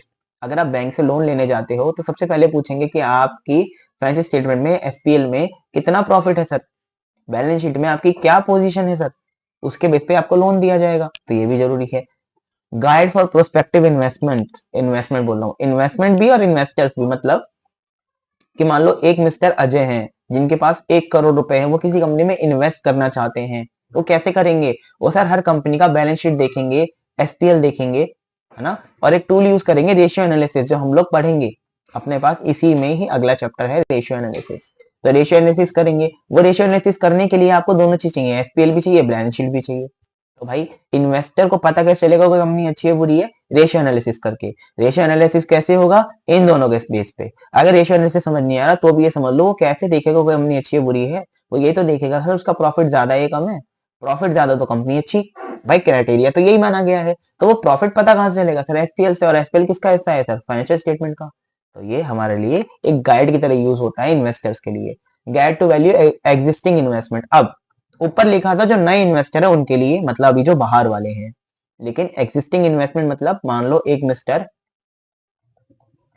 चाचा हैं, उन्होंने अपने 15,000 रुपए इन्वेस्टमेंट कर रखे हैं ऑलरेडी कंपनी में। तो ये कैसे 15,000 रुपए ग्रो हुए हैं कि ये डूब गए, ड्रॉप हुए हैं, ये कैसे पता चलेगा सर, फाइनेंशियल स्टेटमेंट से पता चलेगा, और कैसे पता चलेगा, है ना सर। तो फाइनेंशियल स्टेटमेंट से तो इनको रिजल्ट पता चल पाएगा। Aids trade association in member services, मतलब trade association use financial statement to analyse trends, develop benchmarks and guide members. मतलब ट्रेड एसोसिएशन क्या होती हैं, जैसे मान लो मैं आपको एक एग्जांपल देता हूँ, मोबाइल फोन बेचने वाले सभी ट्रेडर्स की एक एसोसिएशन है। उस एसोसिएशन में वो लोग देखते हैं कि भाई सारे मेंबर हैं, मान लो ओप्पो भी मेंबर है उसका, उसका मेंबर वीवो भी है, उसका मेंबर सैमसंग भी है। अगर मान लो इस बार सैमसंग ने बढ़िया परफॉर्म किया तो वीवो और Oppo as an part of association देखेंगे ना फाइनेंशियल स्टेटमेंट ऑफ सैमसंग, और देखेंगे उन्होंने कहाँ से अपनी कॉस्ट कम करी, उनका रिवेन्यू कैसे ज्यादा आया। तो ये सारी चीजें भी आप यूज कर सकते हो ट्रेड एसोसिएशन में। इसके बाद लिमिटेशन वेरी वेरी इंपॉर्टेंट है। लिमिटेशन कभी कभार सीबीएसई में पूछ ली जाती है, क्योंकि देखो फायदा हर कोई पढ़ता है, लिमिटेशन कोई नहीं पढ़ता। ठीक है जी, मैंने यहाँ पे लिख के दिया आपको, below are the key limitation supplemented with relevant examples to illustrate their impact. उन सबको समझने के लिए हमारे पास यहाँ पे एग्जांपल्स भी हैं। Do not reflect the current situation, आप सभी को पता है ये हिस्टोरिकल नेचर होती है। हिस्टोरिकल नेचर मतलब एक साल, जो पिछला साल था हमारा, मतलब 24-25, ये साल 24-25 चल रहा है, तो इसकी फाइनेंशियल स्टेटमेंट बनाई जाएगी 31 मार्च 2025 में, जब तक ये साल बीत चुका होगा, राइट। तो जो साल बीत चुका उसमें बस हम लोग क्या है, हम लोग कैसे एक्ट कर रहे हैं, एक तरीके से पुलिस की तरह। जब सब कुछ हो गया, जो बिगड़ना था बिगड़ गया, एक्सीडेंट होना था हो गया, जो मरना था मर गया, उसके बाद पुलिस आती है, इन्वेस्टिगेशन करती है। तो व्हाट इज द यूज, कोई यूज नहीं है ना भाई, जिसका लॉस होना था वो हो चुका। तो financial statement are based on historical cost, ignoring changes in the purchasing power of the money due to the inflation. अभी महंगाई क्या चल रही है उससे कोई मतलब नहीं है, पहले जो हुआ बस उसी से मतलब है। तो भाई ये तो चीज बेकार है, पढ़ लेना समझ में आ जाएगा। असेट में not realise their stated value. अब हमने पढ़ा था एक कॉस्ट प्रिंसिपल, है ना। कॉस्ट प्रिंसिपल ये कहता है कि जिस पे आप असेट खरीदते हो, जिस वैल्यू पे खरीदते हो, जिस कॉस्ट पे खरीदते हो, उस पे हमेशा आपको शो करनी है जब तक वो बेची नहीं जाती। तो कॉस्ट यार हो सकता है मैंने जो खरीदी थी वो पहले 10,000 रुपए की थी, आज की डेट में वो 1 लाख की, लेकिन मैं तो हर साल 10,000 की दिखा रहा हूँ सेट में। देखो, inventory valuated 5 crore in the balance sheet में फैच ओनली 3 करोड़। ऐसा भी हो सकता है कि मैं जिस इन्वेंट्री को 5 करोड़ पे दिखा रहा हूँ, हो सकता है जब बेचने जाऊं तो 3 करोड़ ही मिले उसके। तो यार ये चीज भी तो गलत है ना, लिमिटेशन है। बाइज इन जजमेंट, अब बहुत सारी चीजें ऐसी होती हैं जहाँ पे आपका पर्सनल जजमेंट इंपॉर्टेंट होता है। जैसे आपको मेथड लगाना है, आपके पास दो मेथड है, डब्ल्यूडीबी और एसएलएम, आपने तो सुना ही है ये दोनों मेथड है आपके पास, डब्ल्यूडीबी और एसएलएम। आप कौन सा लगाओगे आपकी पर्सनल जजमेंट पे है। तो एसएलएम लगा लिया तो हो सकता है गड़बड़ हो जाए, लॉस हो जाए उस साल। डब्ल्यूडीबी लगा लिया तो लॉस हो जाए। तो ये आपके पर्सनल जजमेंट पे है। इसके अलावा भी मेथड बहुत सारे होते हैं, ठीक है जी। यूनिट्स ऑफ प्रोडक्शन मेथड, तो अगर आपने ये लगा लिया तो हो सकता है लॉस हो जाए या हो सकता है प्रॉफिट हो जाए। तो डिपेंड्स अपॉन योर जजमेंट। और अकाउंटिंग इसकी पूरी आपको आजादी देता है कि आप कौन सा मेथड चूज करते हो। अकाउंटिंग कभी आपको लिमिट नहीं करता, ठीक है जी। इसके बाद एग्रीगेट इन्फॉर्मेशन ओवर डिटेल्स, मतलब they provide a summarised view.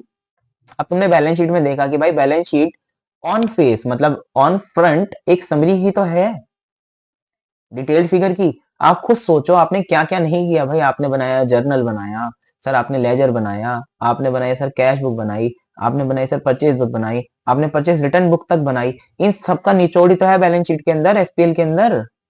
तो ये सब तो एक तरीके से समरी तो हो गया। Often leaving out specific details that are essential for inform decision making. हो सकता है कभी कभी आपसे गलती हो जाए, आप कुछ छोटी छोटी चीजें जो है वो भूल जाओ। जैसे balance sheet might show trade receivable at 50 crore without specifying how much is overdue, leaving stakeholder unaware of potential cash flow risk. मतलब आपने दिखाया कि डेटर्स की वैल्यू 50 करोड़ रुपए है, लेकिन आपने ये नहीं बताया कि इनमें से 50 करोड़ रुपए में से कौन सा पैसा कब रिसीव होगा। हालांकि इसके लिए स्टेटमेंट बनाई जाती हैं, लेकिन ऑन फ्रंट ऑफ इट तो नहीं पता ना इन्वेस्टर को। भाई बैलेंस शीट के अंदर तो खाली डेटर्स ही लिखे जाएंगे एज ट्रेड रिसीवेबल, तो वो तो 50 करोड़ की वैल्यू ही देखेगा खाली। उसको थोड़ी ना पता है कि आपने नोट्स टू अकाउंट भी बनाए हैं, कुछ नोट्स टू अकाउंट बनाए हैं और उसमें कुछ देखा है। हाँ, हालांकि आप ये सोच सकते हो कि ये गलती तो इन्वेस्टर की है, बट फिर भी हम लोग तो यही मान के चलेंगे ना कि फाइनेंशियल स्टेटमेंट की कमी है। आगे, missing vital information, non financial event with substantial business impacts are not disclosed. ये आपको पता है कि क्वालिटी, क्वालिटी भी छोड़ो, क्वालिटी नहीं, मैं यहाँ पे क्वालिटी नेक्स्ट पॉइंट में कवर करता हूँ। यहाँ पे मैं कवर करता हूँ मॉनेटरी ट्रांजैक्शन वाला पॉइंट है ना अपना। आपने शुरू से पढ़ा है कि मॉनेटरी ट्रांजैक्शन ही रिकॉर्ड होती हैं। नॉन फाइनेंशियल इवेंट भी कुछ होते हैं जो सब्सटेंशियल बिजनेस इंपैक्ट डालते हैं, मतलब उनसे बिजनेस पे फर्क पड़ता है। जैसे अगर ट्रंप इलेक्शन जीत गए, अगर क्या जीत ही गए, तो ट्रंप के इलेक्शन जीतने से बहुत सारी कंपनियों के ऊपर फर्क पड़ेगा, क्योंकि वो आने के बाद सबको पता है कि कोई सी ऐसी पॉलिसी बना देंगे जिससे खतरा हो सकता है कुछ स्पेसिफिक इंडस्ट्रीज को। अब जैसे वो लोग आए, मतलब वो लोग क्या, जैसे ट्रंप की सरकार आई, उन्होंने सोलर के लिए कोई एक रूल बनाया जिससे सारी सोलर इंडस्ट्री नीचे गिर गई स्टॉक मार्केट में। तो अब बताओ, क्या हम लोग अकाउंट्स में रिकॉर्ड कर पाए? क्या हमें पता था कि सोलर इंडस्ट्री नीचे गिरने वाली है? सोलर कंपनीज को पता था? उनके फाइनेंशियल स्टेटमेंट में थी ये बात? नहीं थी ना। अब मैं था एक इंसान, मैंने सोलर कंपनी में इन्वेस्टमेंट कर दी भाई भर के, क्या देखते हुए? बैलेंस शीट देखते हुए। लेकिन मुझे ये भी देखना चाहिए था कि नॉन फाइनेंशियल जो चीजें हैं, जैसे ट्रम्प का जीतना, वो सोलर इंडस्ट्री को नीचे गिराएगा ही गिराएगा। तो ये फाइनेंशियल स्टेटमेंट में नहीं होता।